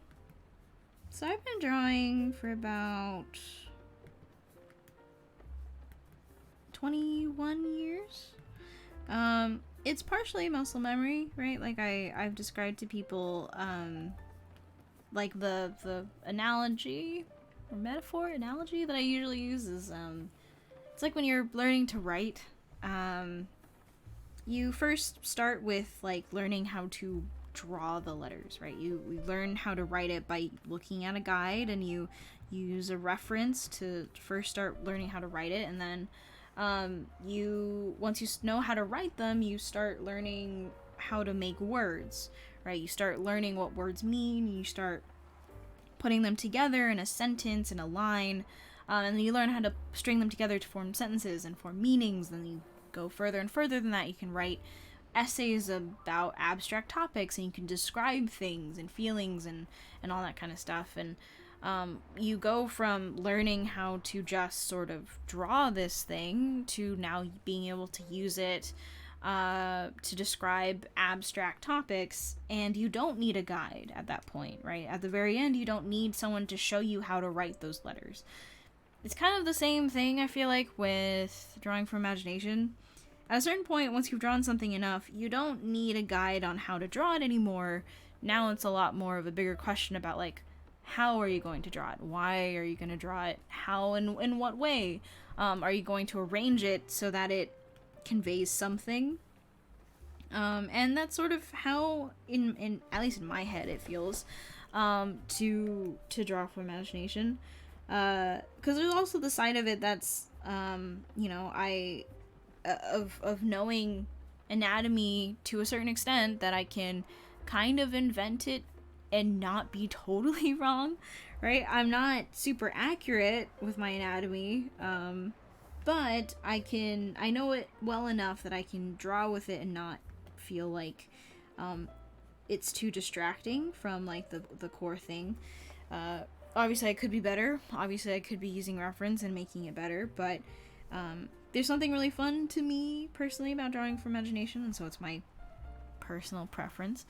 And so, you know, like all of those things put together, on top of like kind of having an idea in my head as I'm drawing. Half of it's I'm making up as I'm drawing it, and half of it is knowing that I want a certain end goal, right? Like the person asked for me to draw these characters dancing, so I had the idea of like, okay, well, I'm gonna draw this character looking down slightly. All right, well then how do I make a dancing pose out of that? Well, I can have it so that their faces are really close together. Maybe they're dancing in a way that's a little bit more like a kind of like those short couple dances that they have you do at like evening parties or homecoming or something, and you're like doing that slow back and forth walk as opposed to like a full waltz or like a full like choreographed thing, right? Because this feels more like a couple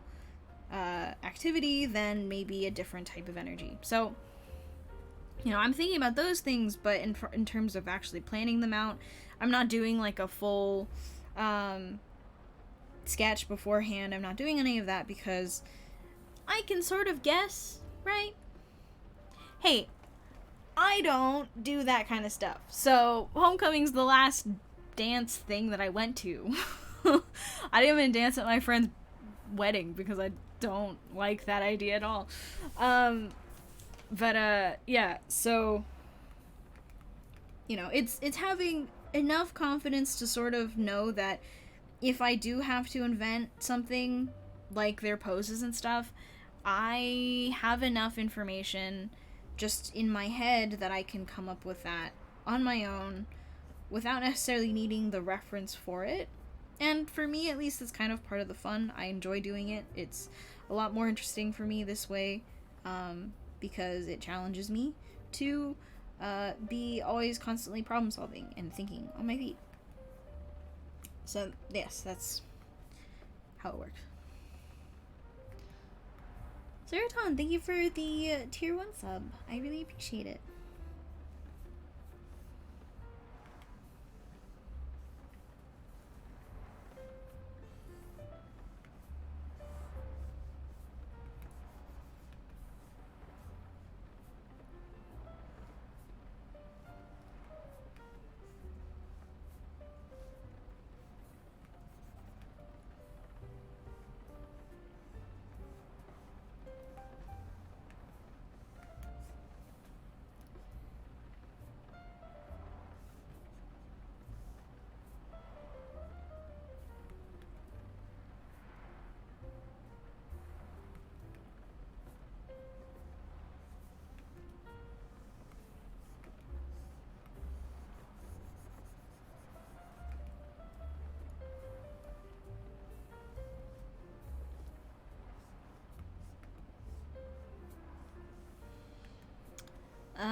First time here is really... I'm glad that you find the stream helpful. Do you find it faster to work this way than doing a sketch or thumbnail beforehand? Depends on the thing, right? Like, for these stream commissions, yeah, I do. For something a lot more complicated, no. So, it ultimately depends on what I'm working on.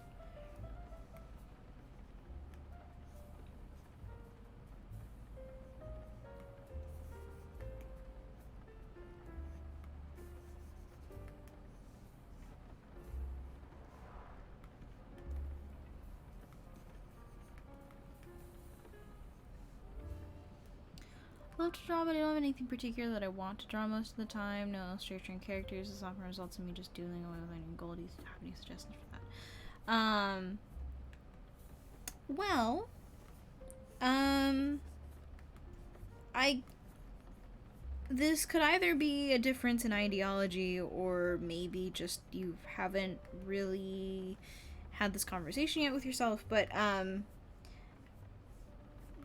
generally, right, I think there's a reason why a lot of us get into art, and it's often those things that we enjoy or take joy from drawing the most.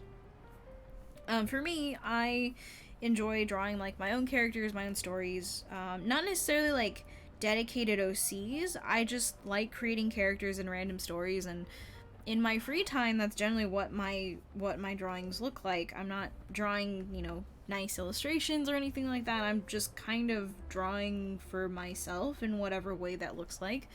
And so, that's not necessarily super easily categorized, but it comes from what I used to draw when I was a kid. Just these like pages and pages of random scenes, but I wouldn't draw the full scene. I'd just draw like a hand or like a pose or something, and it would be a part of this like grand story I had in my head. And generally when people ask me like, I don't know what to draw or anything, I usually tell them to go back to that moment, to like sit down and just kind of talk to yourself about like, why did you start drawing in the first place, right? What are you interested in? What got you to even start picking up a pen or pencil and just starting to like draw anything? Oftentimes something got us to do that. For me, it was Inuyasha. I really liked the fantasy of it. I thought it was fun. And it was the Inuyasha art book that got me to draw anything. And it isn't necessarily that I like to draw Inuyasha. I don't really like drawing fan art anyway. But I just enjoy that aspect of storytelling, and I enjoy the craft of drawing so much more than what I'm actually drawing. And so that informs me what it is that I would enjoy drawing in my free time. But that might not be the case for you, right? Like, this could be a case where you kind of just don't necessarily have something specific that you want to draw. In which case, like, yeah, prompts could be cool. Design challenges could be cool. Things where other people come up with ideas for you to start drawing could be interesting. But if you're anything like me, you won't really respond to that kind of stuff. So I'd say it depends, right? Like, what is your problem? Like, are you interested in stuff but you just haven't kind of figured it out yet? Or are you actually just someone who doesn't really care about what they draw? In which case, then it might be better to have a goal that you're working towards, right? As opposed to just drawing in your free time and like doing just absolutely whatever. You might be more of a goal-oriented person, and you only kind of draw when you have something to work towards, right? So either those two can be the case, and it could be anything else too that I haven't mentioned. I don't claim to have figured all of the different scenarios in which case you could be feeling this way. It could be art block. It could be just you're bored with what you've been drawing, and you secretly, like, your brain wants to try something new, and how that manifests is you feeling like there's nothing for you to draw. But it could just be that your brain is saying, like, I don't want to do this thing right now. I don't want to, like, draw characters all the time. I don't want to do this thing that we've done for so long. And that might mean that you should try something new.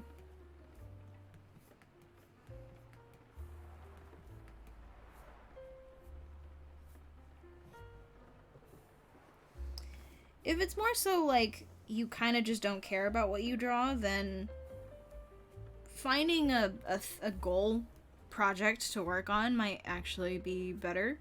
Whether or not that's like, hey, I want to make a portfolio. Okay, well, let's figure out like what in that portfolio has to go, like what has to go into it for it to be like a good functioning, like very useful portfolio. or it's I want to, like, you know, I've always been interested in like anime, or I've always been interested in movies or animation or something. Let me do like a storyboard project, because why not, you know? Just coming up with things to focus all of that energy on, as opposed to just sort of aimlessly drawing. That might be helpful in some way, I don't know. I will say it's kind of a foreign concept to me, because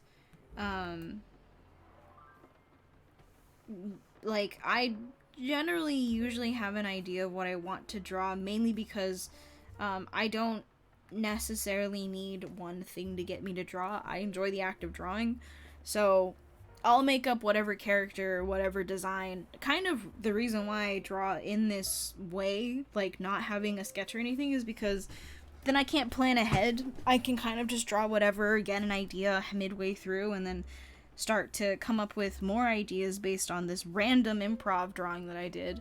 And that's like cool and exciting to me. But I also like have stories that I want to work on, or have other things that I want to do. So arguably it is kind of difficult for me to find a solution to your problem, because I don't think we think alike in some ways. But you know, people have, or people, there are people out there like you, and I think some of them really thrive doing like prompts and stuff, kind of like finding a very specific project to sort of orient themselves towards, and being goal oriented, versus kind of in general being more so interested in just like things or subjects. That happens. So I don't know.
Do you have any recommendations when finding ways to improve via studies?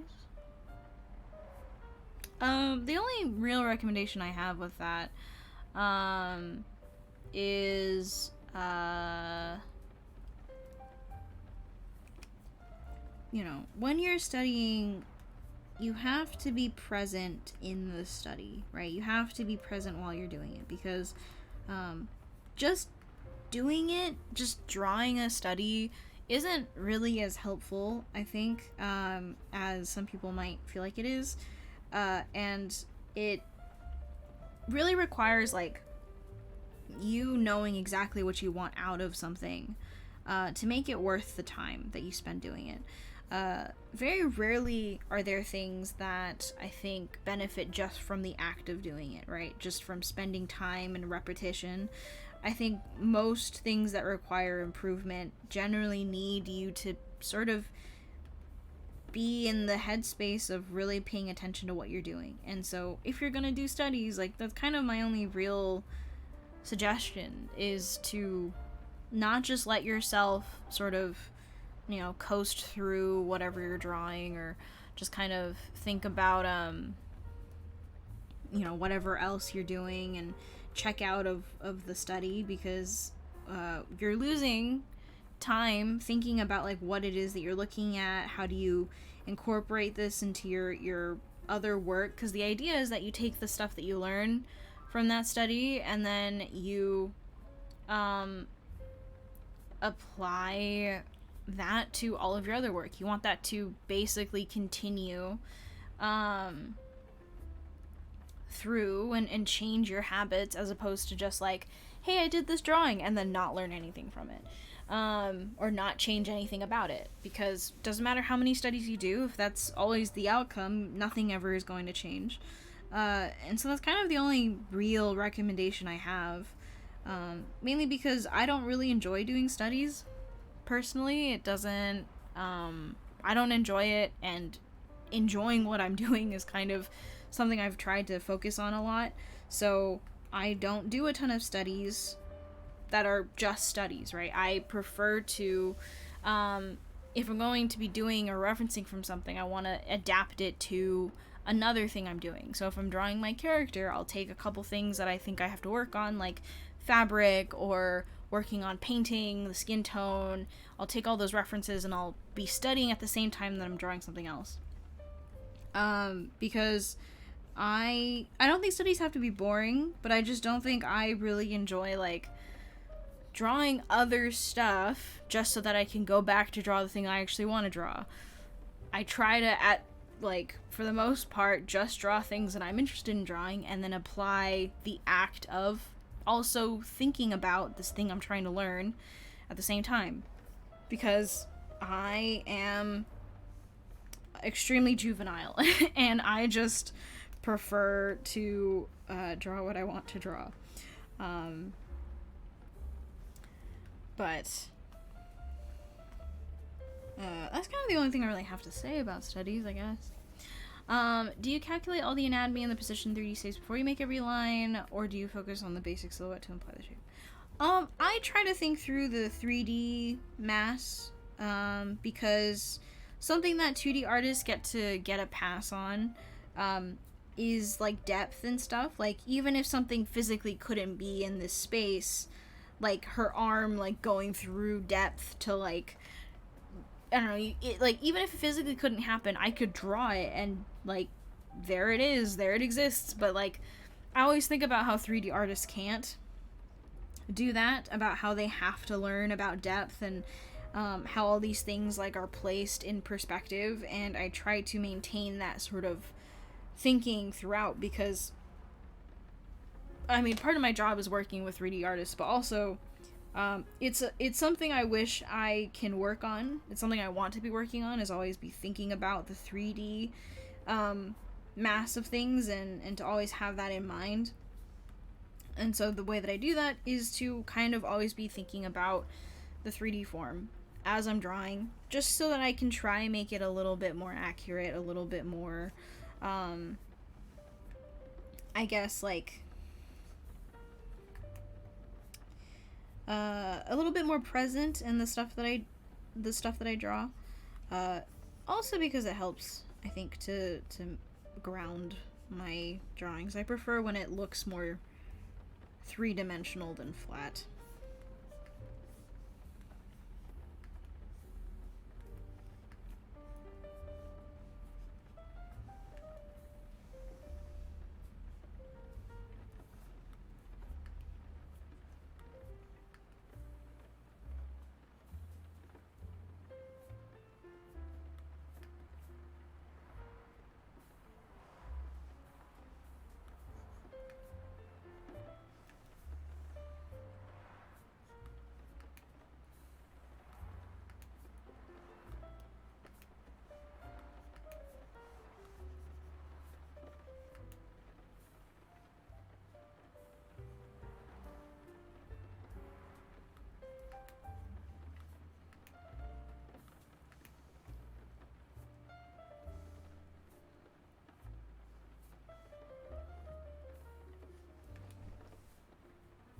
Minwy, thank you for the raid. Hope your stream went well. Thank you so much.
Thank you.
Pen or screen tablet?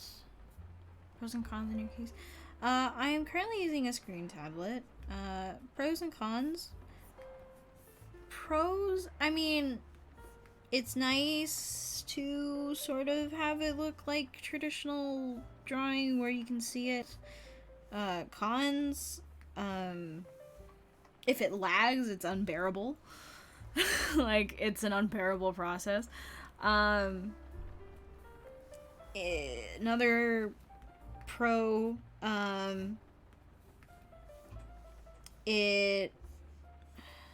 honestly, that's kind of the only pro I gotta say. I mean, like, it's bigger. I have a bigger size tablet, and it's really nice to be able to draw on a bigger screen, right? I was using a normal pen tablet before, and my screen size is determined by my monitor size, but there is a disconnect between what I'm drawing to what I am drawing on my tablet. You can get used to it, but it is a different way of drawing.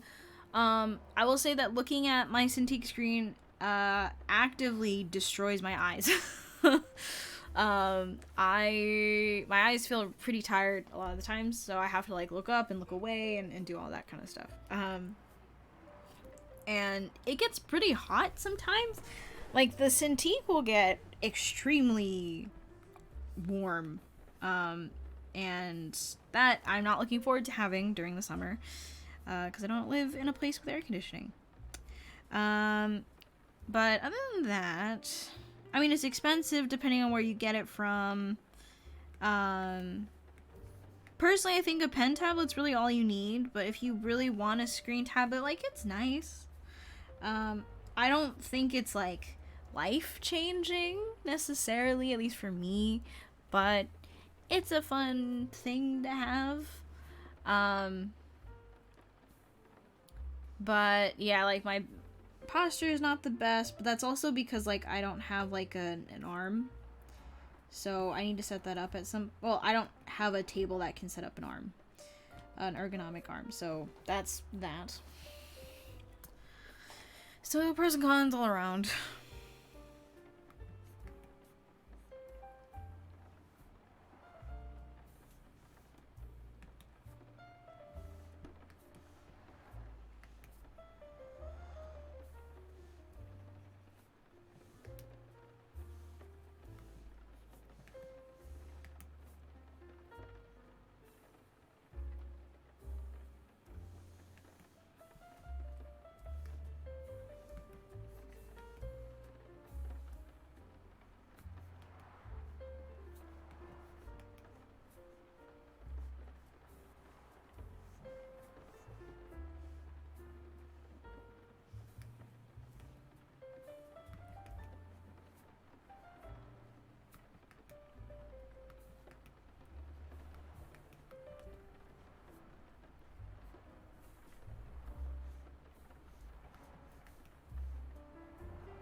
Do you find you end up leaning forward while drawing on Cintiq? Yes. Yes, for sure.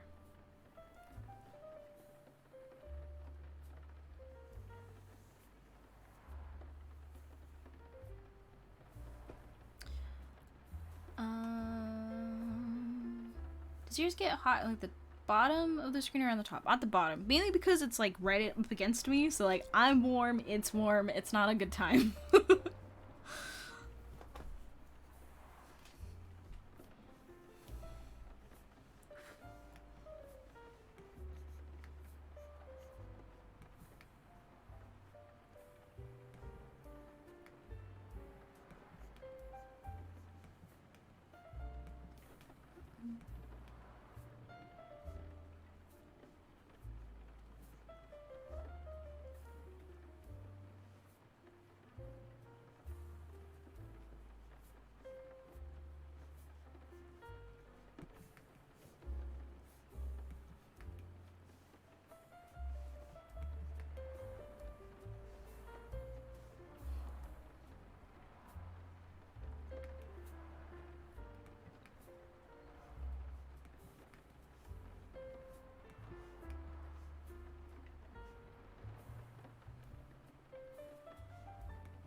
I believe so.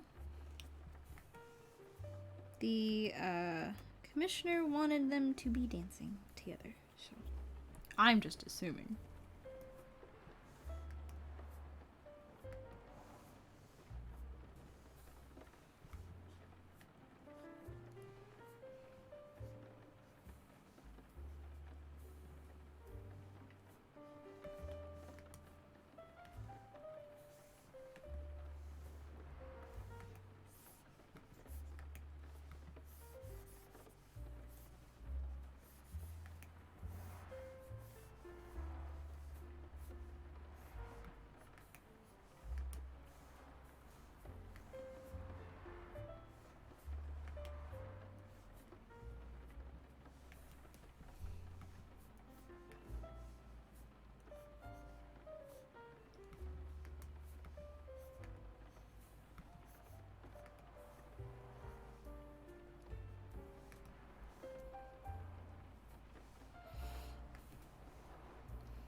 Nice, thank you for the tier 1 gift sub. Thank you.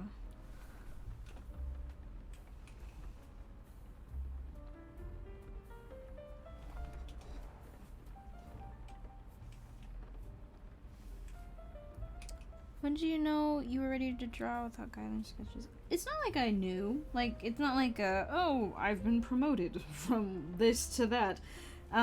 I just kind of started getting frustrated drawing guidelines because I felt like I could do without it. And so then I started trying to draw without guidelines, and it sucked for the longest time. And then but my process generally has always been to sort of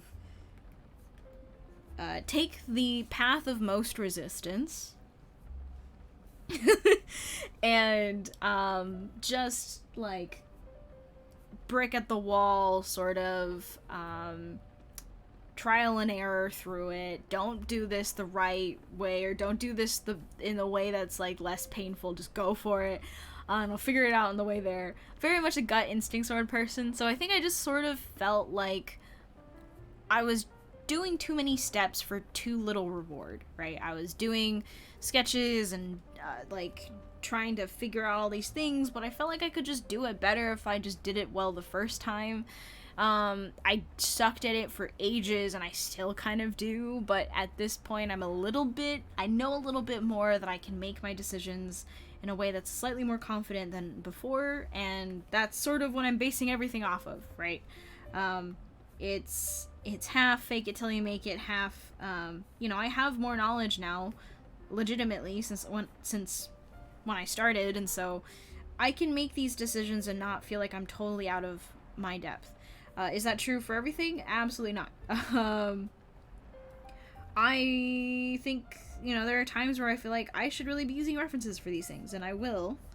But for stuff that I feel a little bit more comfortable with, like, I've now gotten to the point where I can take a little bit more liberty with it and not be totally stranded. So, I think it's, if you feel like you want to, then give it a shot. The only thing that you shouldn't do is expect for it to work out, like, from the get-go.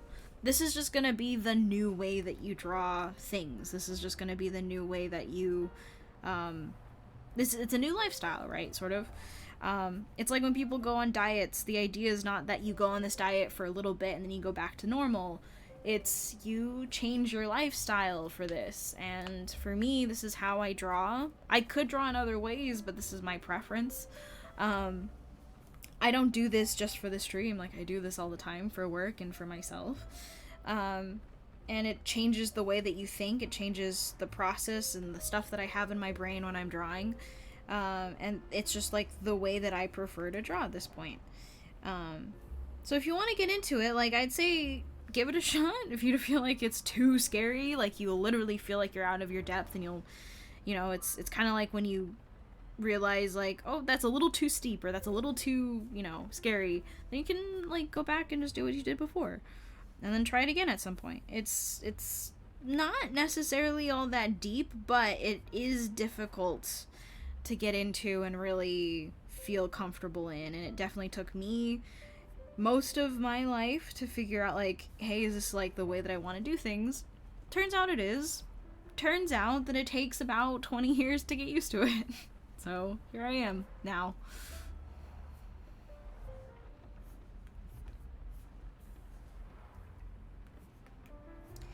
You know, like, I think for some people, like, sketches kind of destroy a lot of the life that you have.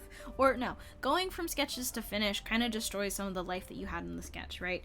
And so, I'm at a point where there was a point in my life where I was like, what if I just took away the sketch? Like, what if I just did as much, I try to imbue as much as I could in the drawing, and had that sketch be, like, sort of the finish. And, it works out sometimes it doesn't. Like, I think there are quite a few pieces of mine that are pretty stiff, but at the same time, like, I feel less frustrated now that I do this, as opposed to when, like, I would do the whole shebang of sketches and then line art and then all that kind of stuff. It felt super boring and long and tough and just really not fun. But this is fun. This is fun for me.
Does she have hooves? Is she like the deer type people? Or does she have, like, heels?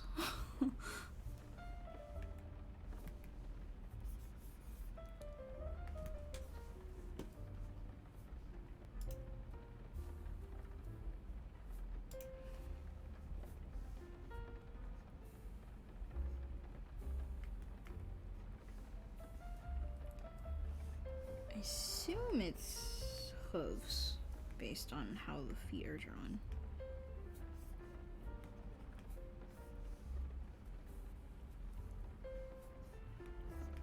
I'm gonna go with that until Talcoham tells me not to.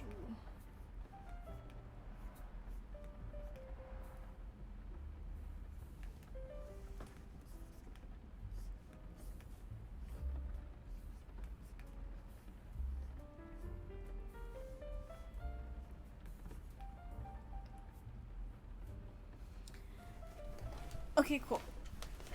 Thank you, thank you.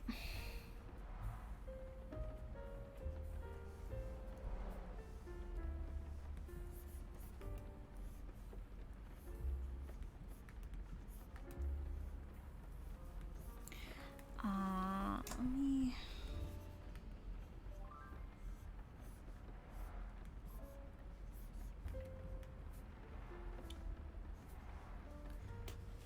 How to do this. Get up and stretch in a second.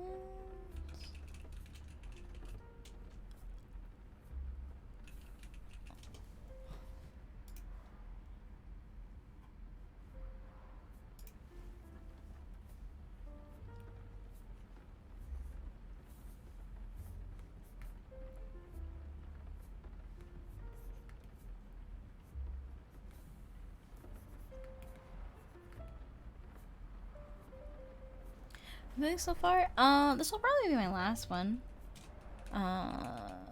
Cause characters are a little bit complicated. But yeah.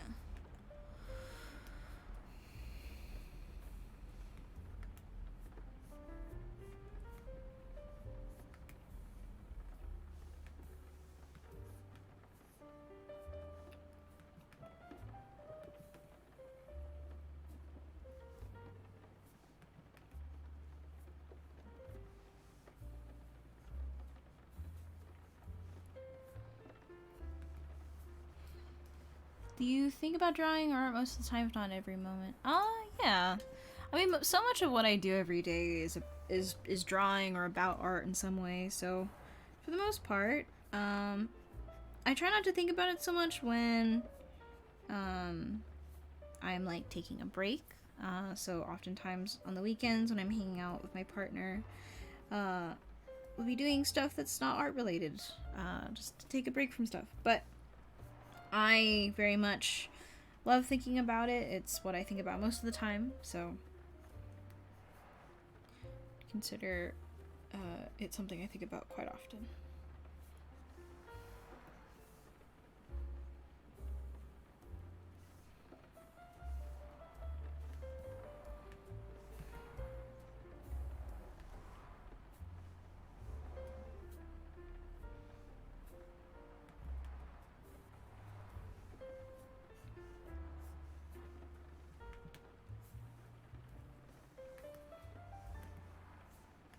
And I'm not gonna forget the tail. I'm not gonna forget the tail.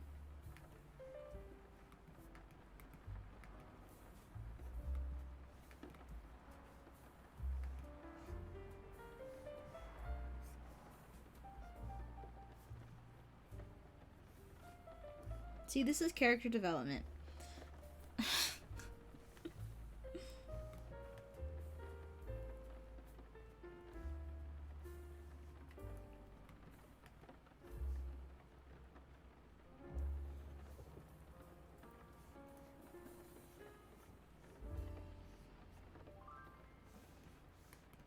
Okay, and I think we have one more for this commission that I will do next week. But yeah, I'll end it here just because I have something early that I have to do tomorrow. But any last questions that anyone wants to ask now while we are here? Just so that I can give you guys a little bit more, since we're ending a little earlier today. Let me get this stuff in first. When are you gonna stream Elden Ring? I don't think you understand. Like, I know that there's been a lot of discourse about, like, whenever a FromSoft game, like, releases, there's discourse about, like, the difficulty. I accept the difficulty, right? It's there. It's a part of the game. I'm not gonna play those games. I'm perfectly fine not playing a FromSoft game, and I'm not gonna play Elden Ring, even though a lot of people say it's the most accessible FromSoft title now released. I'm not going to, so, you know. Thank you, though. Do you have any tips on drawing outside of your comfort zone? So yeah, like, so generally I feel like you can always approach something that's outside of your comfort zone in a way that's, kind of taking baby steps, right? So, I always struggled with drawing, anything hard surface, right? I was only good at drawing characters, and that was it. So what I started to do was I started to, draw small props with my characters, whether or not that's like weapons or whatnot, and it made it a lot easier for me to approach like drawing bigger things. Like, okay, so they have like a little bag or something like that. Well, what if I gave them like, you know, like a big elaborate gun, or what if I gave them this like really high-tech looking book or something like that, and that got me a little bit closer to like, okay, well, what if I gave them kind of a mechanical arm, and I gave them, maybe I made them like almost all cybernetic, what would that look like? And it got me to research things that would help me then go on to draw other stuff. Like, I got better at drawing mechs, I got better at drawing like more technical hardware, and that allowed me to then approach drawing sci-fi stuff, super techie stuff that I probably wouldn't have been able to draw. And that's me on the way to then drawing like stuff like cars and vehicles and tanks, and that could then lead to me drawing like bigger things like structures and whatnot. It's stuff that I want to work on because I really like those things, but I can't draw them. But I do know how to draw characters, and I can start from there, right? So, you know, like, that's kind of my process whenever I'm approaching something that's out of my comfort zone. I start in my comfort zone, and I slowly push outward, right? And you can do this for anything. With environments, you know, you'd start with drawing, like, for me, again, characters. I like characters. But I can give them, like, little tiny grass and pebbles and flowers by their feet, and maybe I can have them sitting on a tree stump or something, so I'll practice painting plants and tree stumps or stone or water, and then I kind of branch out to like, oh, now they have like a background behind them, and it's more than just a color, it's more things. There's like a sort of like a scene around them, and then I go further and further out. Yeah, gacha art tends to have that look, right? So that's kind of me pushing out from my comfort zone. That's kind of how I do it. Let's see.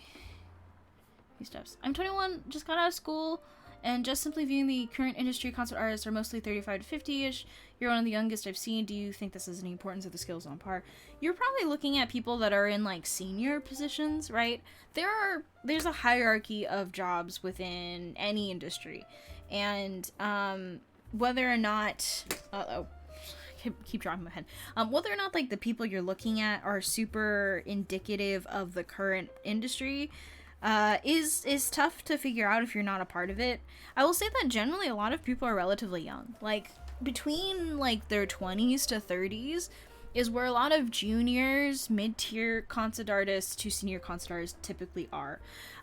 So if you're looking at people who are generally younger, that's probably around where they are. Some people are art directors, creative directors. Like, it's not like age really stops you, but people tend to stay in this industry for a while. If, like, I mean, okay, that's a lie. A lot of in the games industry has a running joke / horror story about how generally people only last about 5 to 7 years in the professional industry before they move on to a different one, or before they kind of just sort of give up on working in games. It's an unfortunate aspect of the fact that there's a lot of burnout culture within how games are created, but generally a lot of the older people working in the industry have been around for a really long time, and once you get to about a senior level within any company, and that means you have a lot of pull and pressure on how a project looks and feels because you have a lot more responsibility, those people tend to stay in those positions. So they've probably been a lead or a senior for the last 10, 20 years of their career. So when you're looking at these people that are big industry names that you recognize, a lot of them will be older because they've gotten the time in their career to really cement themselves as big names within the industry. That's kind of why you probably see 35 to 50. That's generally how old a lot of them are. Same with art directors and creative directors and all that kind of stuff. For younger artists, it's not like we can't be a senior, and, you know, up in those higher ranks, but generally 20 to 35, you're probably between junior to just normal mid-level concept artist. And by the time you reach like mid-20s to 30s, like, there's a fair chance that you'll be a senior as well. But whether or not you found them, or whether or not they have a big enough like name, or if they've been around long enough to have a name, like, that's kind of the real game changer, right, for that. So I'd say age is not that important, really. People of any age can work in the industry and be of any role. And it really just depends on, like, your, like, quality of work and how you work, and also your experience working in the industry. So however old you are, young or older, like, it doesn't really matter.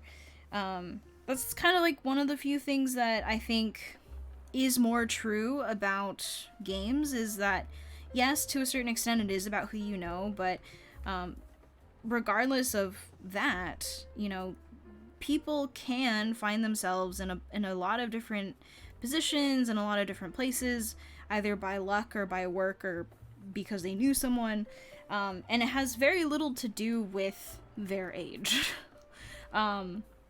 Very little to do with their college, like, status. Very little to do with a lot of things outside of either experience, the people you know, or skill. And so, like, yes, luck has a lot to do with it, but age doesn't, really. As far as I've met, no one really cares how old you are. A lot of people, like, my coworkers didn't know how old I was, until, like, about a year into me working there. They're like, how old are you actually? And that's when they found out that I wasn't 28, I was actually 23. But, like, that doesn't matter. Like, I was still a, principal concept artist there. So it's like, who cares, right? But, yeah. So, I'd say don't think too deeply about it. It doesn't really matter. All that matters, in this instance in particular, is, you know, where the quality of your skill set lands you in terms of the hierarchy of jobs. Okay, so I think I have all of the pieces, except for maybe this one.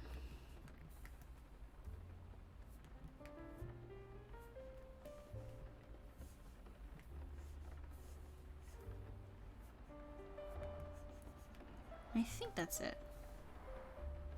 Okay, cool. Yeah. Let me save this out to... Oh wait, does she have wings? Does she have wings? I don't know if she has wings, because they're not drawn, but they are there.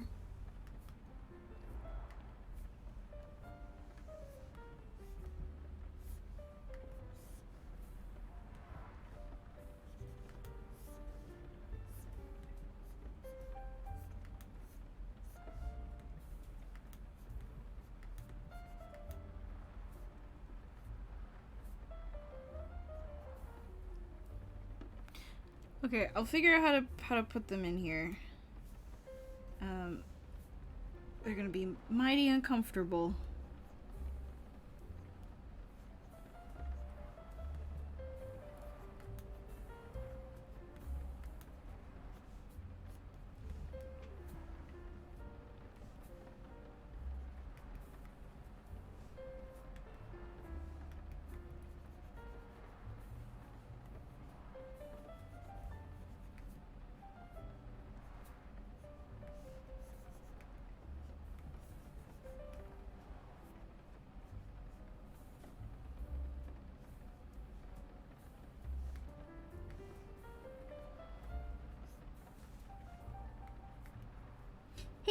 character development is still there.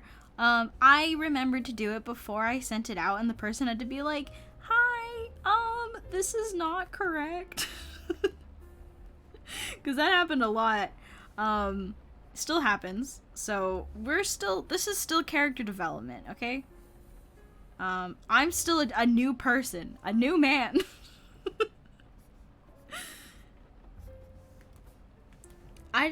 I caught it before I turned it in. So there you go.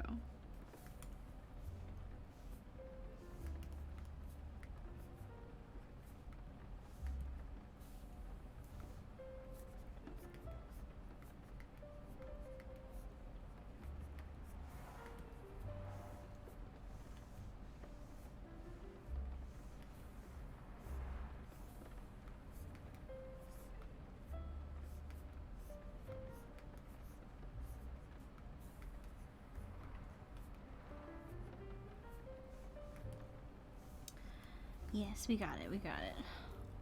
The only time I've seen someone talk about age hurting anything is that some people mention applying for jobs at like 50, 40, or 15 games. People can be where it looks.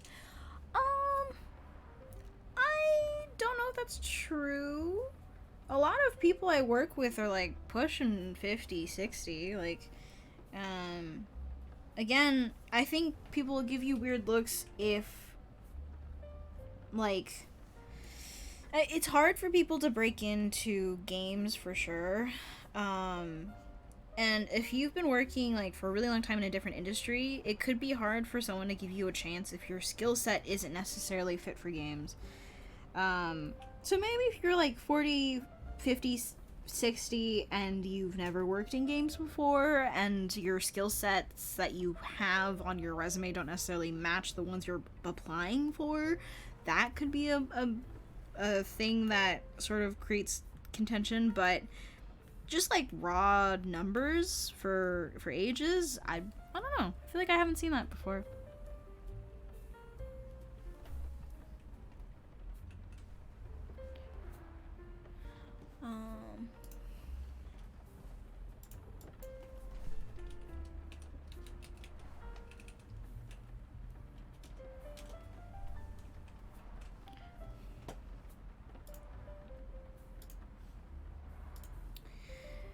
Let me see. What skills outside of your art are helpful to have in the industry? Being able to problem solve, being comfortable, working with a team, like having like presentation skills, speaking skills, really helpful. Because you find yourself presenting stuff a lot, especially if you're working in concept. Having good, like, compromising, I guess that's part of communication. Like, being able to compromise and do all that kind of stuff, is, a really good skill to have because so much of your work is working with other people and kind of solving problems together. I'd say being able to manage yourself, set goals for yourself, manage your own time. A lot of times you get an assignment, but no one's really there to, like, tell you how to do it or how to finish it. So, like, just being able to take care of yourself, solve problems, have creative input in what you work on, and be able to make those decisions yourself. There are certain people that you work with when you get into the industry that, like, don't really like making their own decisions. This sometimes happen with 3D artists who just follow the concept totally to a T. It's exactly the concept translated, and if there's something that looks good in concept but doesn't look in 3D, you would want someone to be able to have the creative license to change it, make it look better, because what matters is how it looks on 3D, not what it looks like in the concept. But there are people that you meet that kind of won't make those creative decisions. They might rely on the art director or the concept artist to kind of help them through that. That's kind of just something that you work with. But if you are an individual, being able to have confidence in your own kind of license and your own capabilities and allowing that to help improve a product or help improve the work that other people are doing and your own work is incredibly useful, because that means that you don't have to be managed. You don't have to have someone constantly reviewing your work. They can trust you to do your own stuff and also trust the quality coming out of it. And that also means, being able to take the lead when you're being asked, or taking the lead when no one asks you to do so. Can be very helpful, can also put you in hot water, but it can be very helpful.